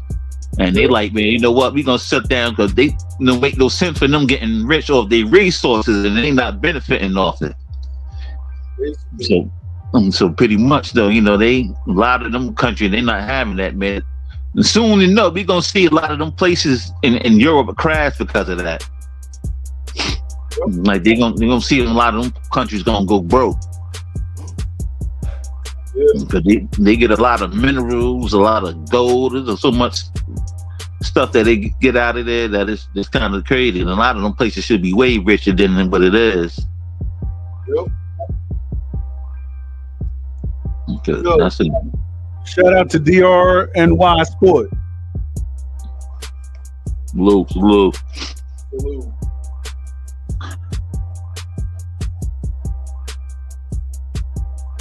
Yeah.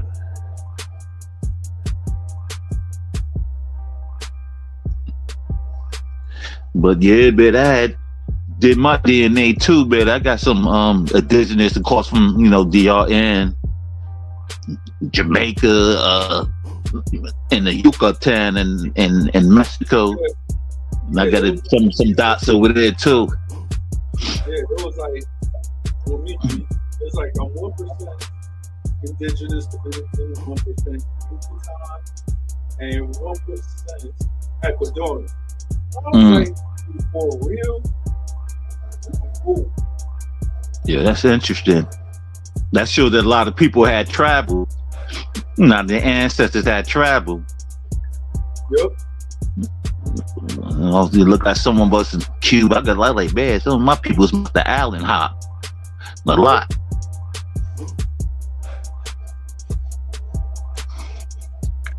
Yeah. Even some of that people though, like he was just talking about earlier about the indigenous community.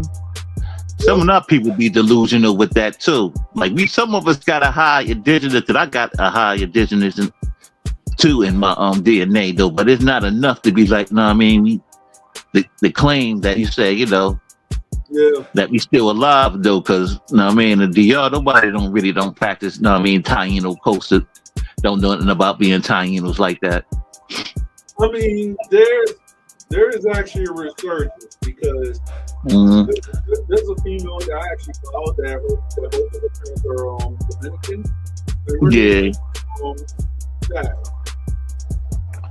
I should look her up right now. She be doing her thing. Yeah, it's one girl that she pretty good though. Like she know a lot of stuff. Yeah, because her mother is like she had when it was her father and her mother that they were actually talking, that they actually did the song. So this is the look, and that was in 1992, and that was under the administration of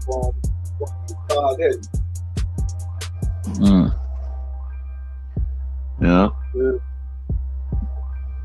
Cause, and I noticed those like certain regions,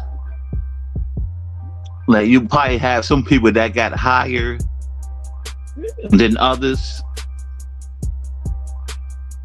but you know the majority of those, I mean, is mostly this mix or something though. So, but the chick what her name is, you're gonna be shocked by what her name is. Her name is Karina Del Marco. Oh, okay. Yeah, so those are moms that that she actually is that she talks about more with Dominican Republic. So I know like a few people that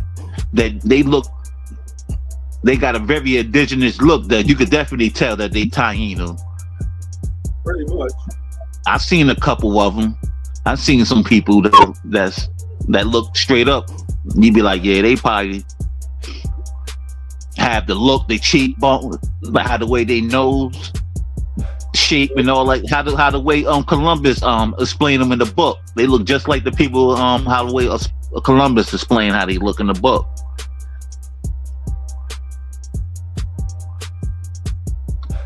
Like they had real long, straight hair.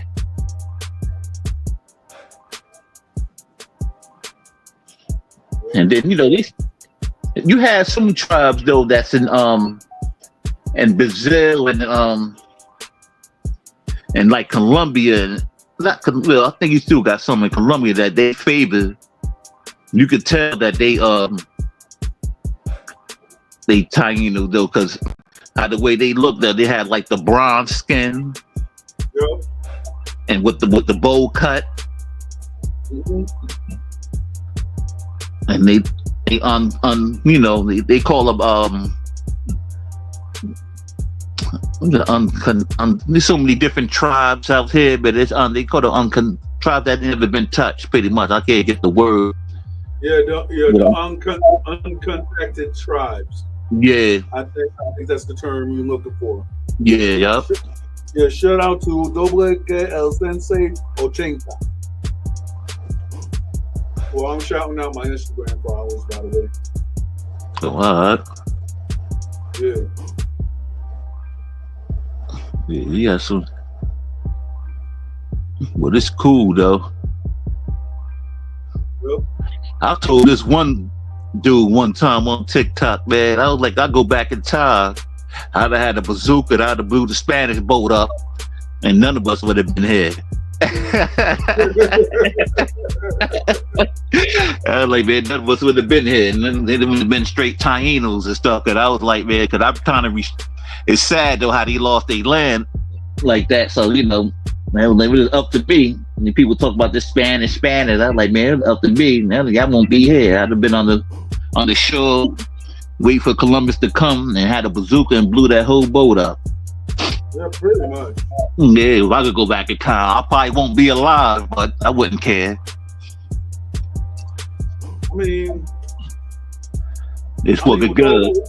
With all the mixtures and everything like that, they say that this is what they say.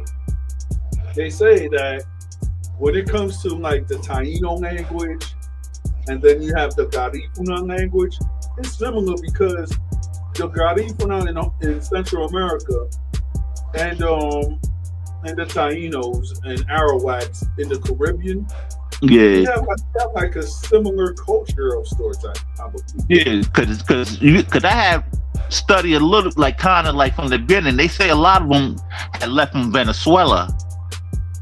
Mm-hmm. So, that makes a lot of us could be. That's what a lot of them came from, and came to like the Caribbean islands and different places and stuff like that. Yeah. So they could be very similar. Mm-hmm. Yeah, and then you had different groups. You had the Caribs, and that's where they get the name Caribbean from and all that. Yep. But they did say though, the Tainos came from Venezuela.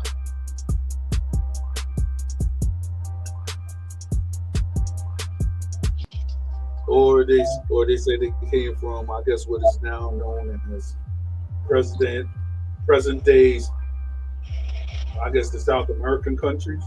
Yeah, like to start off, and before they migrated to these different Caribbean islands and stuff like that.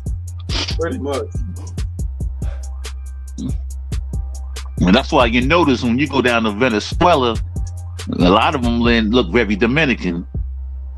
Yeah, I mean, but then if you really look at it, Venezuela and Dominican Republic, we have intertwined histories. Mm-hmm. Because that's where Juan Pablo Duarte lived and he passed away in. Yep. Venezuela. Yep. Yeah. Yep. You have a lot of Dominicans that ran down there too with him. Yeah. But we got a lot of them in the DR too. But yeah, they don't get but the migration people don't bother them though. But the thing is though, which is funny, is that it was like his descendants, Juan Pablo Duarte's descendants, right? Mm-hmm. Like, I guess my mom told me that the Dominican government went up and granted them automatic Dominican citizenship just because of Juan Pablo Duarte, their ancestor. Yeah, that's true. Okay, there's a lot of them. There's a lot of them there though. You got a lot of them in the DR. But they don't like they do get these citizenship way quicker though. Yeah. Yeah, moms ain't lying on that one though. They've been around for a long time. They've been going on for forever, man. You got a lot of people that's there, and you can look at some of the women though. You can tell that they they look kind of different a little bit. Yeah. And then some of them. I don't know with some Venezuelans and Dominicans, we share the same curse words. Yeah. They actually listen to the same music too, because I've been down there to their country before. They like the same stuff we listen to. Yeah, pretty much. Yeah. That's why they blend in down there with no problem. They blend in DR with no problem. Yep. But a lot of the men though, they can get a Venezuelan girl way quicker than they were. I mean, they've been getting them way faster. They've been messing with them more than they been messing with the Dominican girls. Yeah.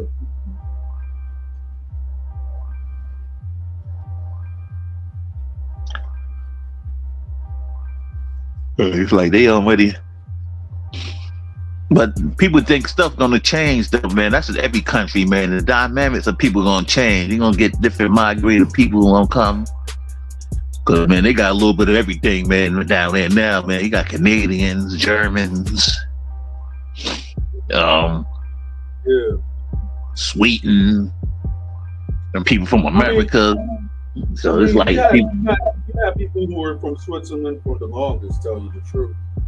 Yeah. They was flipping their angles. Yeah.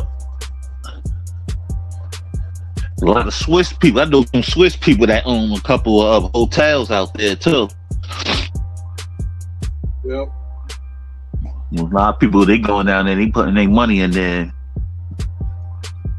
So I be hearing people that's complaining on TikTok and stuff. I'm like, man, y'all not really investing in the island like that. You know, you got different people that's coming down there and outdoing a lot of people that's just talking all the time. Yep. Don't own a building, don't own nothing down there, you know? Yeah.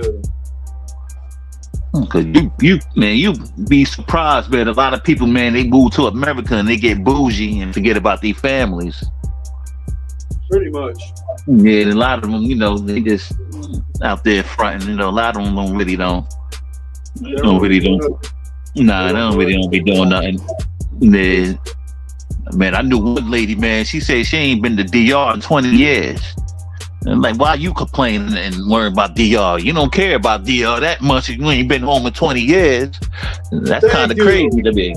Like, how you gonna complain about something you ain't been home in 20 years? That don't make no sense. You ain't like you was in prison or nothing. You just don't choose not to be home. You shouldn't have no say. That's how I feel. Anybody that stay away from there that long and ain't in the best in the island shouldn't be talking. Yeah. Cause that's too long to stay away from your country and then having to talk about you complaining and having to say. You show to me you stayed away that long, show that you ain't care about it that much. Basically. Yeah, that's why you did look at some of them people, man. They know they just doing something to just to be hateful. I like, man, that's a law. I like, wow. Nah, I'm gonna tell you something which is real talk, right? I knew a Dominican shit, like from my hood, right? Mm-hmm. And she was cool and everything like that.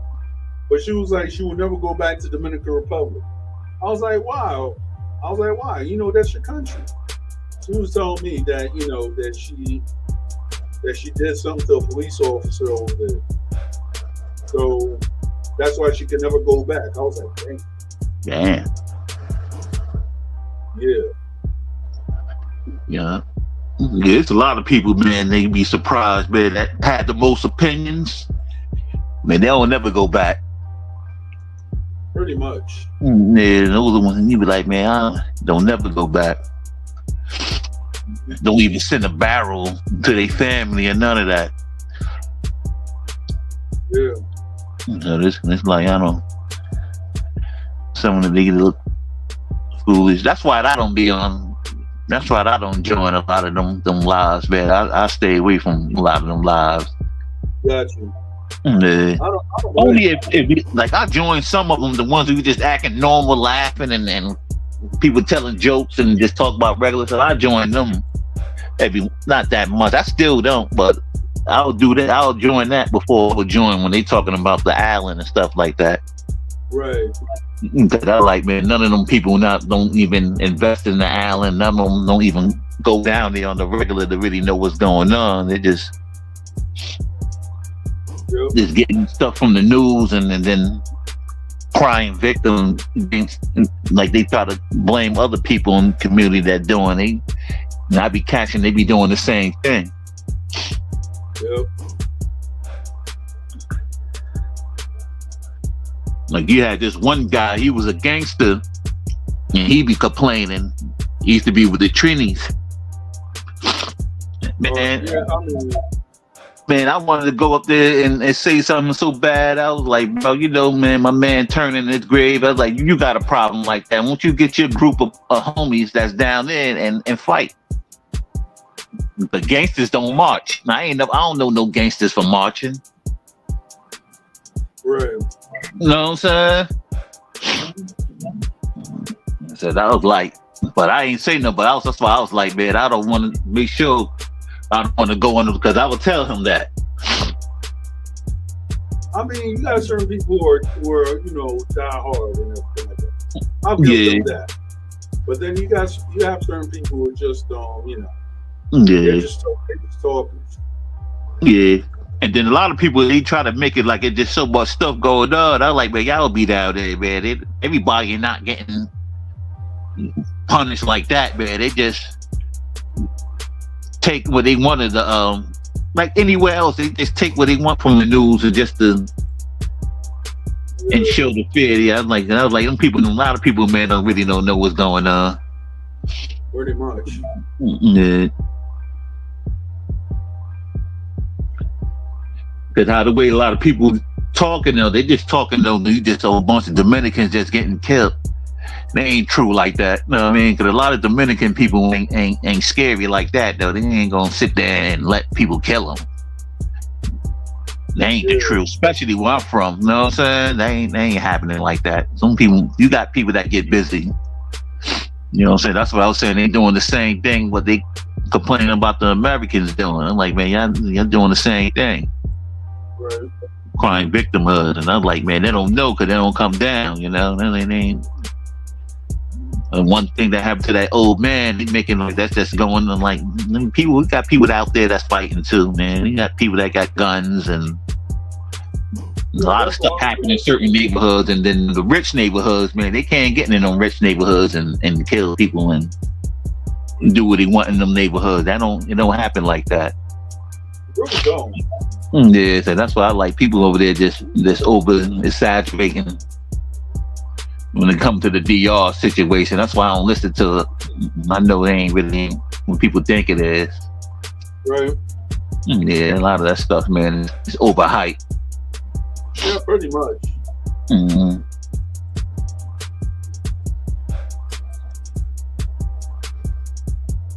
Yeah.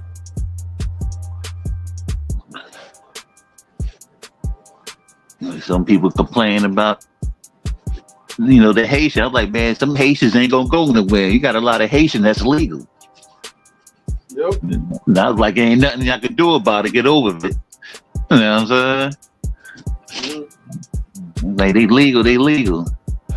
No, one thing that I don't like, right, is that these guys will go and they'll make their stupid anti-Haitian propaganda. Mm-hmm. Misleading people, and they know that there's certain Haitians that could pass for you. Yeah. And then when you tell them that, they'll be like, oh, this, that. I'm like, nah, shut up.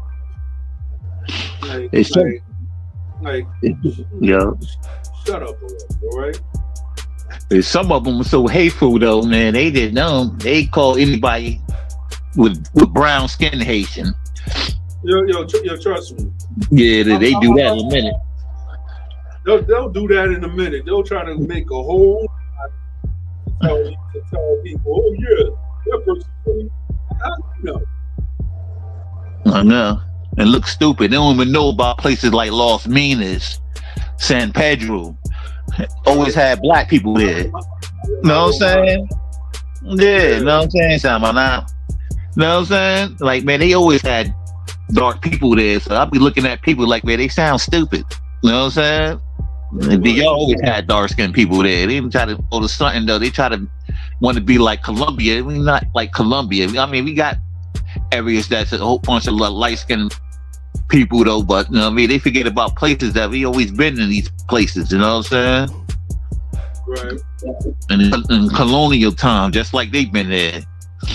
Because what I know, San Pedro and Los Minas always had black people there. Yep. Always had darker Dominicans. So I would be looking at people, they be sounding like dumb. I'm like, man, y'all don't really know nothing about DR. Y'all just stayed in the countryside and think everybody just light skinned. You know what I'm saying? And they try to make it like and like some people don't explain the history right. They really don't. Yeah, they really don't. How y'all forget about the Coca-Colas that been there for centuries? You know what I'm saying? That's crazy. Nah. You know what's funny? The idiot trader that you and I talk about. You know, the one from Washington Heights. We're not gonna give no free promo on my page.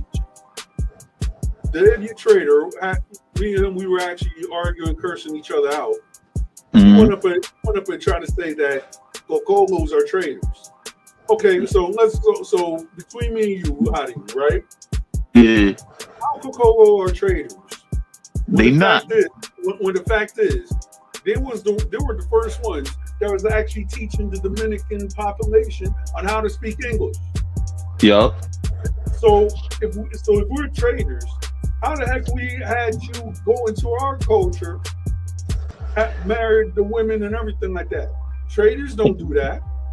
And they wasn't traitors anyway, because a lot of Cocolos they joined to help them fight the Haitians when they had the war.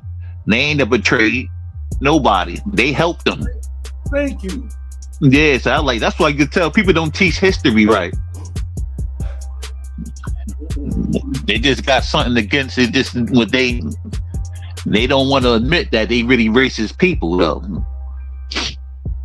That's all that is. Though. They don't want to admit it.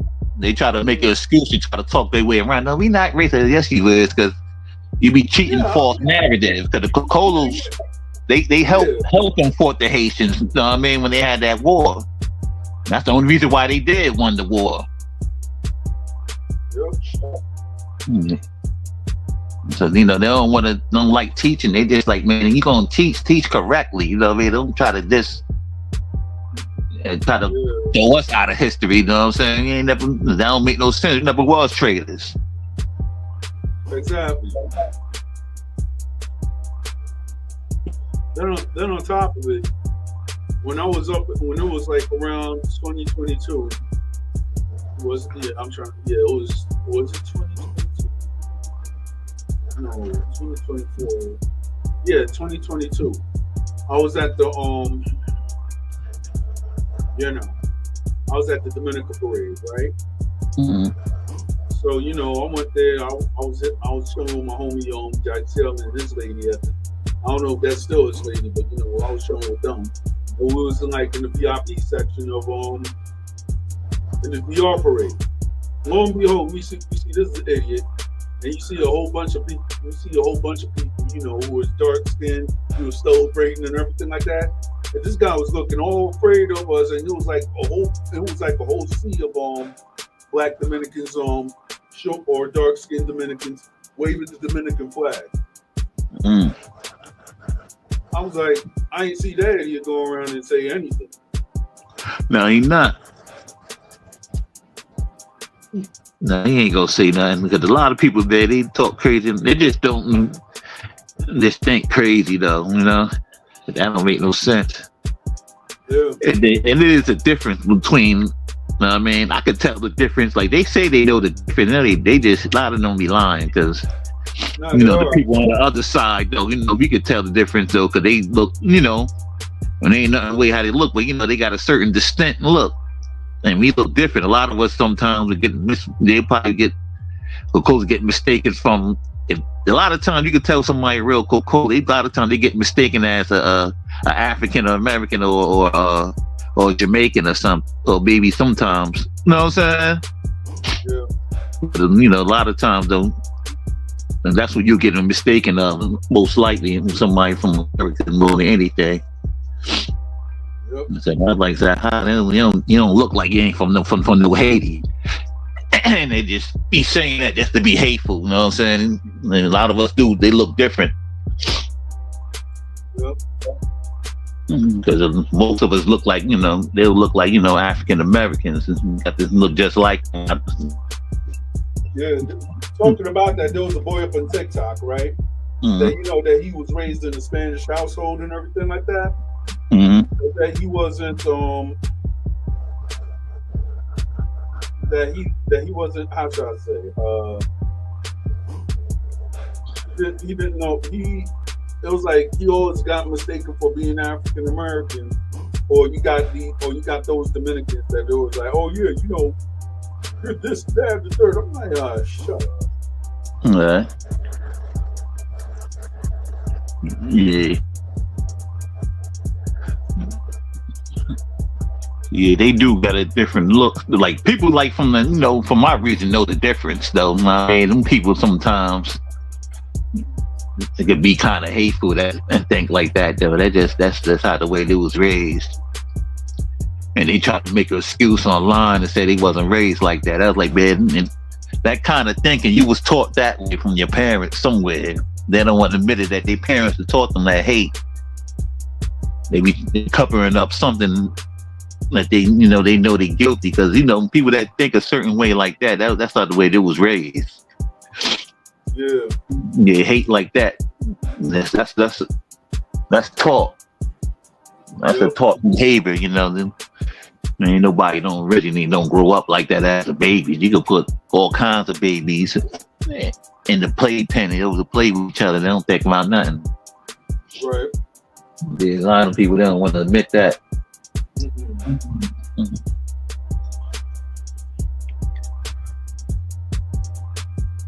Yo, so how's everything out in South America, Armando? Well, it's all right. Right, because you be on the countryside, see people, riding. They got like this. I've seen people lately riding like these horses and stuff. They got like a lot of like this horse thing on. I was watching yesterday though, man. Them girls was looking good too. Yeah, they got a big cowboy coach down there. Yep. It's nice and peaceful. Yep. Where I'm at though. Yep. You barely see your neighbors. Yeah. But I know they had this big thing though yesterday. I think they was practicing for an event though. They had all the he up there riding horses. You seen all the ladies and stuff ride. I don't know why I didn't record that. That'd have been good to put on video. Yeah, all the ladies they was looking nice too. That'd have been something good for single men though to watch though. Married, that ain't no good idea. Gotcha. Like they had the horse doing the little tricks, like dancing, like violin and stuff like that. Yep. That was pretty cool. I sat out there and watched that for a while. Yeah. Went back in and made me something to eat, poured me something nice to drink, and Yo, what type of beer did they have out there?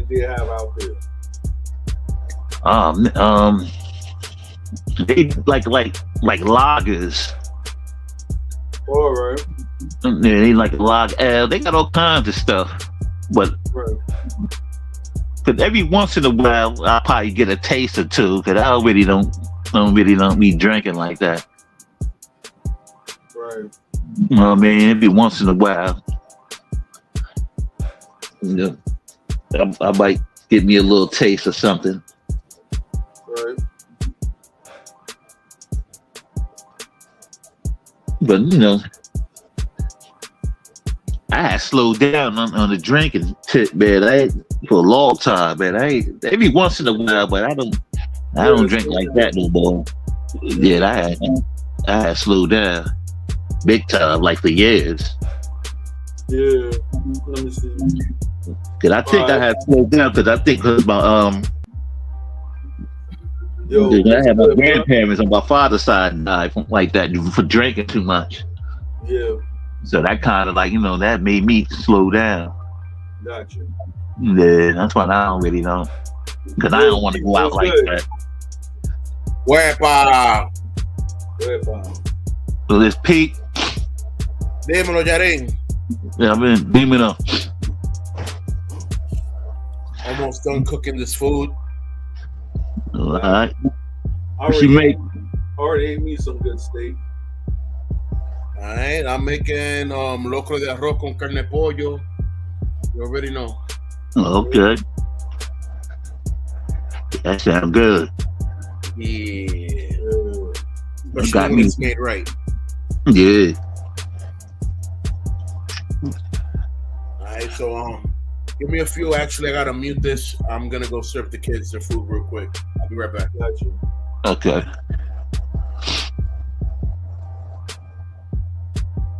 Yeah. I had maybe some baked chicken earlier. Some rice and beans. I got a baked potatoes. That got to be some baked sweet potatoes too. Yep. I go eat that in a little bit. Yeah.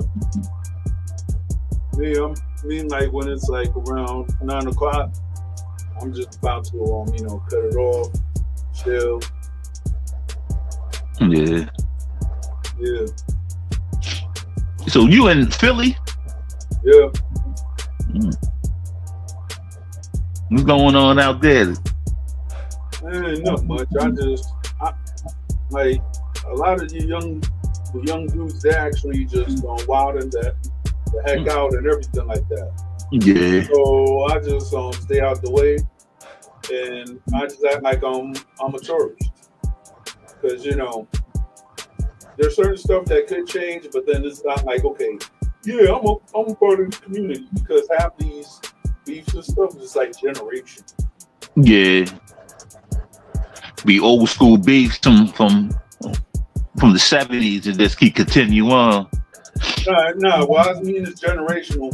It's like you got dudes who are beefing, and then their children is beefing.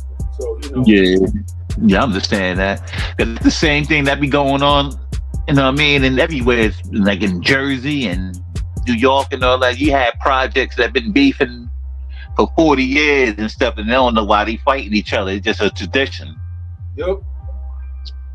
For them to be they arch enemies. Yeah, pretty much. Yeah. Like I do like these projects in Patterson though. I'm like this in Jersey, like I do CCP and then Alabama project, but they was natural enemies, and a lot of them kids grew up fighting each other and they don't even know why they enemies. Yeah. They just like from the old heads, and they just kept it going. Yeah, pretty much. I've seen a lot of hoods that do that.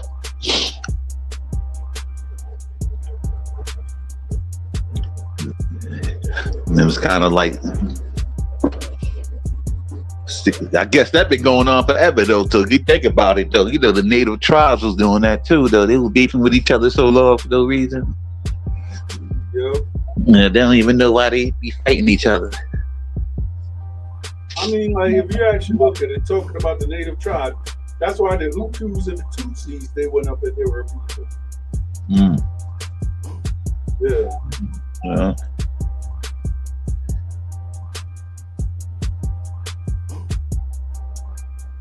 Yeah, they've been beefing hard. Yeah.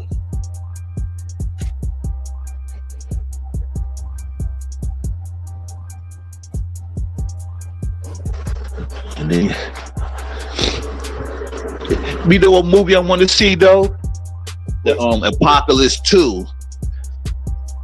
Oh, I want to see that. Yeah, I want to see that movie look hard, because I like the first one was good. Yeah. And I think they're gonna go with the second one when the Spaniards came. Yeah, I mean that might be to continue, because remember when they was running in the woods and they had stopped when they saw them big boats? Yep. That's why I was like, I can't wait to see part 2. Me neither. Yeah, I want to see part 2. Yeah.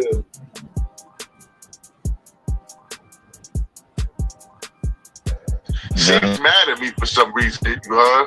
Yeah. But whatever, God bless them, happy holidays. You know what I'm saying? But tell that nigga Sage, yo, what's this nigga Sage? Yo, I think there's someone playing on the background, bro. Yeah, I know, yeah. Yeah. I got it under control, but that shit was loud. Right. Nah, that stuff, you be like,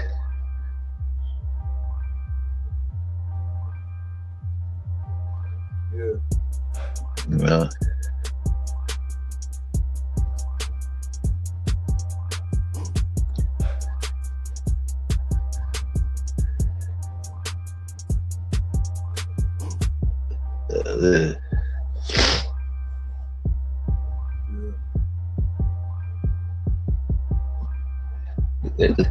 that Tesla, I ain't gonna lie though, when they come up with those robots, I might try to get me one. I don't know. I'm like, yeah. I don't don't know about that. I've seen like too many, Yeah, I don't think I would have them in the house though. I'd probably have them working in my yard and do something different. I don't know. Yeah. But that, you know what though? But that could be a scary thing because they might turn on you like a robot. Yeah, that's the same thing I was thinking. Yeah, because I was like, you know what? That might be a bad idea though, because they're like sometimes, man, they don't make movies for no reason. And sometimes they be make stuff, and that stuff might mess around, and they might turn on us for real. Yep. Sometimes in fictitious movies, there's always a little slice of truth. Yeah, there's like a little meshes in it. Yeah. That's why I was like, that's the only thing that's kind of scary about it, man. Because they might make them robots so intelligent, they might start thinking for their stuff, and then they might just turn. Like, no, why we listening to these people when we could think for ourselves? Right. Yeah.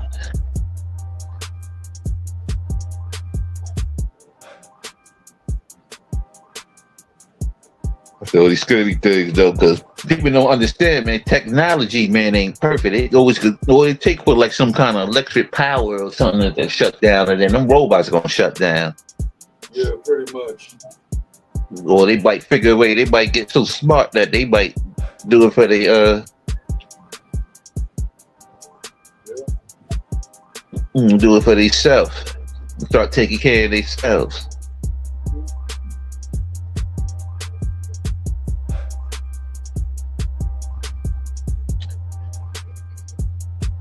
That's the scary part about it. Right. iRobots. Yeah.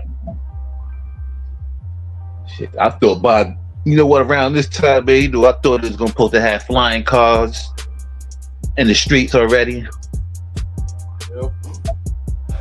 And they've been had the idea concept for a long time. They just ain't never put them out. Right. But I thought, around this time coming, I thought we supposed to been the Jetsons already. Pretty much. That's what me and my cousin was talking about when it was the year 2000. We actually thought we were going to be living in Jetsons times. So like, yeah, that's what I was like. That's what I was like, man. That's what I thought. I thought about how. That's what I was thinking for years. I was like, man, I see that I don't know. We might not see it. Maybe the next generation will see it. Yeah. Man.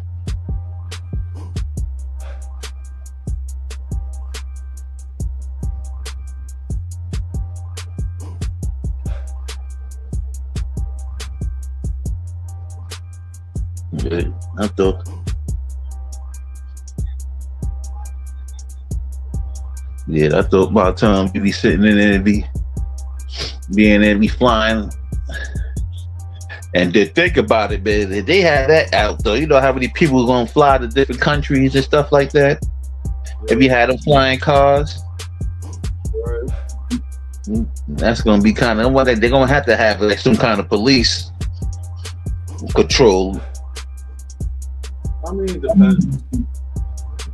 So you're gonna wonder how they're gonna go control the sky. So they're gonna have to train like police, flying police cars and stuff like that.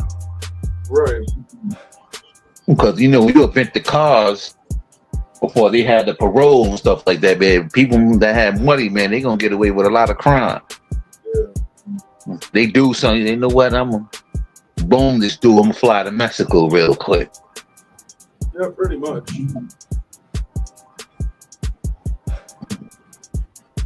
So it's gonna be a little chaos before they get everything in order first.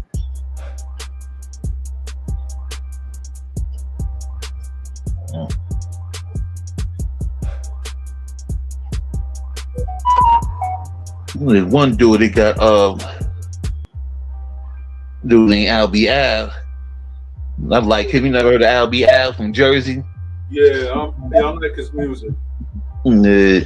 And that dude, he's wise too. Yeah. Yeah, he nice too. Yeah. Yeah, I made that one song though. We got him, Benny the Bushes, Freeway. Yeah. Yo, real quick. Rest in peace, Jimmy Carter, at 100 years old. Yeah. This peace. 39th president. Actually, a good president. Ain't none of these people done what he did. I want to see what's gonna happen now. I don't know. Mm-hmm.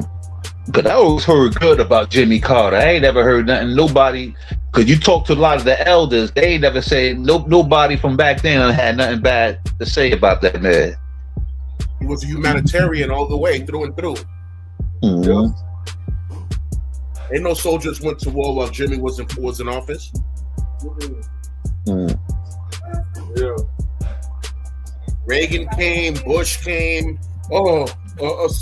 Saudi Arabia. Saudi Arabia. Why? Yup. Hidden an agenda. We're not going to tell you. Right. Because I remember Reagan though. I know he did a lot of wars too. Reagan, Bush. Yep. Did Reagan the one that got Noriega? Yeah. Yeah. The Reaganomic era was a very hypocritical area. Mm-hmm. It was a good era, but there was a lot of chaotic stuff going on in the background. Oh yeah. Yeah. Yeah, the 80s was a terror. Yeah, I remember in the 80s was rough. It was fun and rough at the same time. It's hard to explain the 80s. It was spooky and fun at the same time. Yeah, the 80s was the end of the Reaganomic era. Yeah, because man, especially how the old Bronx looked. I mean, the old Bronx was really with the boogie down back then. Oh yeah. Yeah, I remember how the old Bronx used to look. Oh, bad. Yeah. In the 80s, man, was something.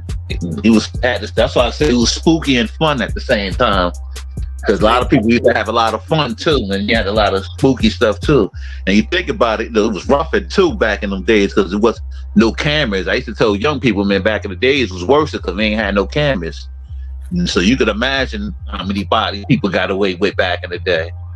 Oh yeah, that's not even to say. You know what I'm saying? That's just a fact. Yep. Yeah. There was a zone in Brooklyn known as the Killing Fields. Oh And man. just that alone should tell you the story. You know what I'm saying? There was no such thing as cameras. Nope. There They used to was. call Brooklyn Gunsmoke back in the day. Wow, I remember Gunsmoke, the video game, so I know exactly what Gunsmoke. Yeah. They used to call Gunsmoke. Wild Wild West over there. Yeah.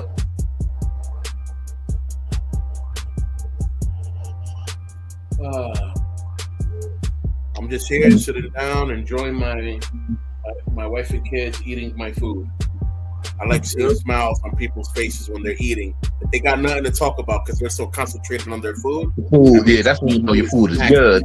It's word. Like they ain't got nothing to talk about. They're all looking at each other, just like, yeah, that's because it's good. Good. Yep. Yeah. When they heads don't cover their heads, stay down to their plate and they ain't even pick up their head, that food is good. Yeah, by the time they pick up their head, it's because there's a spoon coming up blank. Yep. That means it's done. Yeah. That is enjoyable, man, when you see kids happy and stuff like that.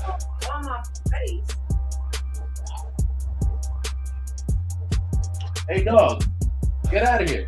Go. You know the sound I like seeing though? I like seeing kids laughing and happy kids. That's enjoyment to me seeing. The film, you know. The Huskies over here harassing mom for the food. Yeah. Pick up allá.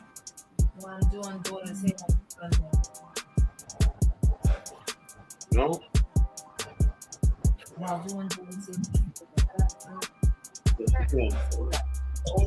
They can hear you. The microphone is that good. Yes, they can hear you. She was saying while doing the daughter's hair on a Sunday, I'm like, they can hear you. The microphone is very good. Yeah. Rogue, what I said.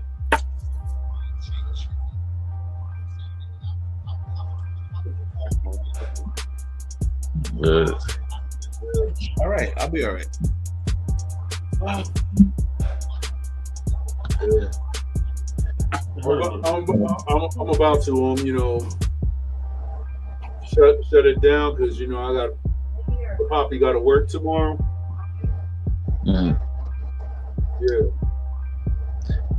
All right, brother, man. It was nice talking to you, bro. Got Right. any closing words, Harding?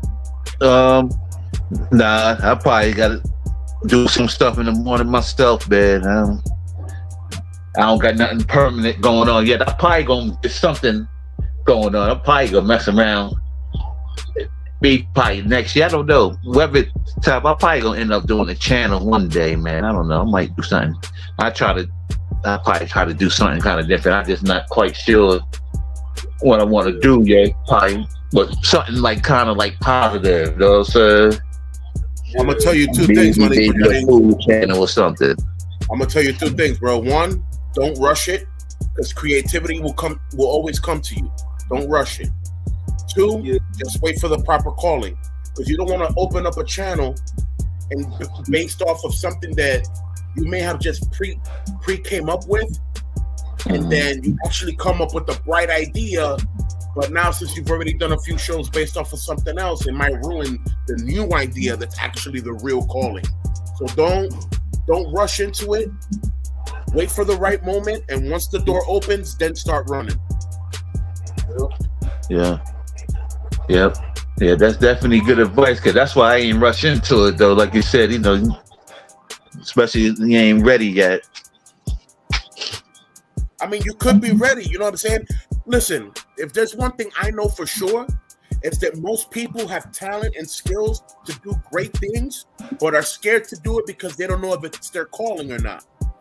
So you might have every gift you need to start a channel and then be successful, but you don't want to start a channel under the context of something that might not be part of your calling, and then it becomes a conflict of interest.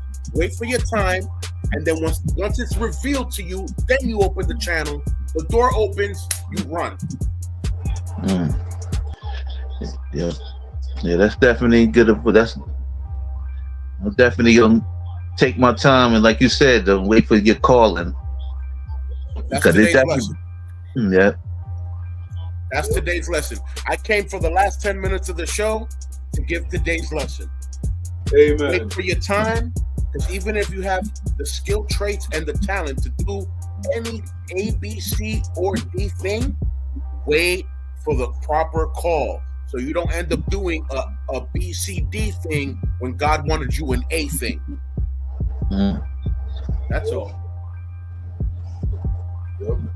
Yeah, that's a good lesson, definitely. Definitely appreciate that one. So that's gonna be my closing words for tonight. I'm gonna bow out. Peace, love, safety. Stay woke. Stay vigilant. Stay safe. Us. Salute. Yeah, I'm about to go and eat my sweet potatoes, man. Yeah, man. I'll catch you on the next episode. Of course. Well, all right. I'm good, man. You too.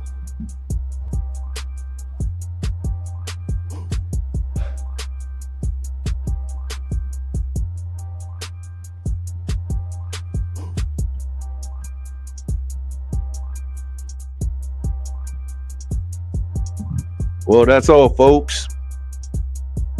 Catch me for maybe tomorrow or New Year's Day stream. Salute, and I'm out.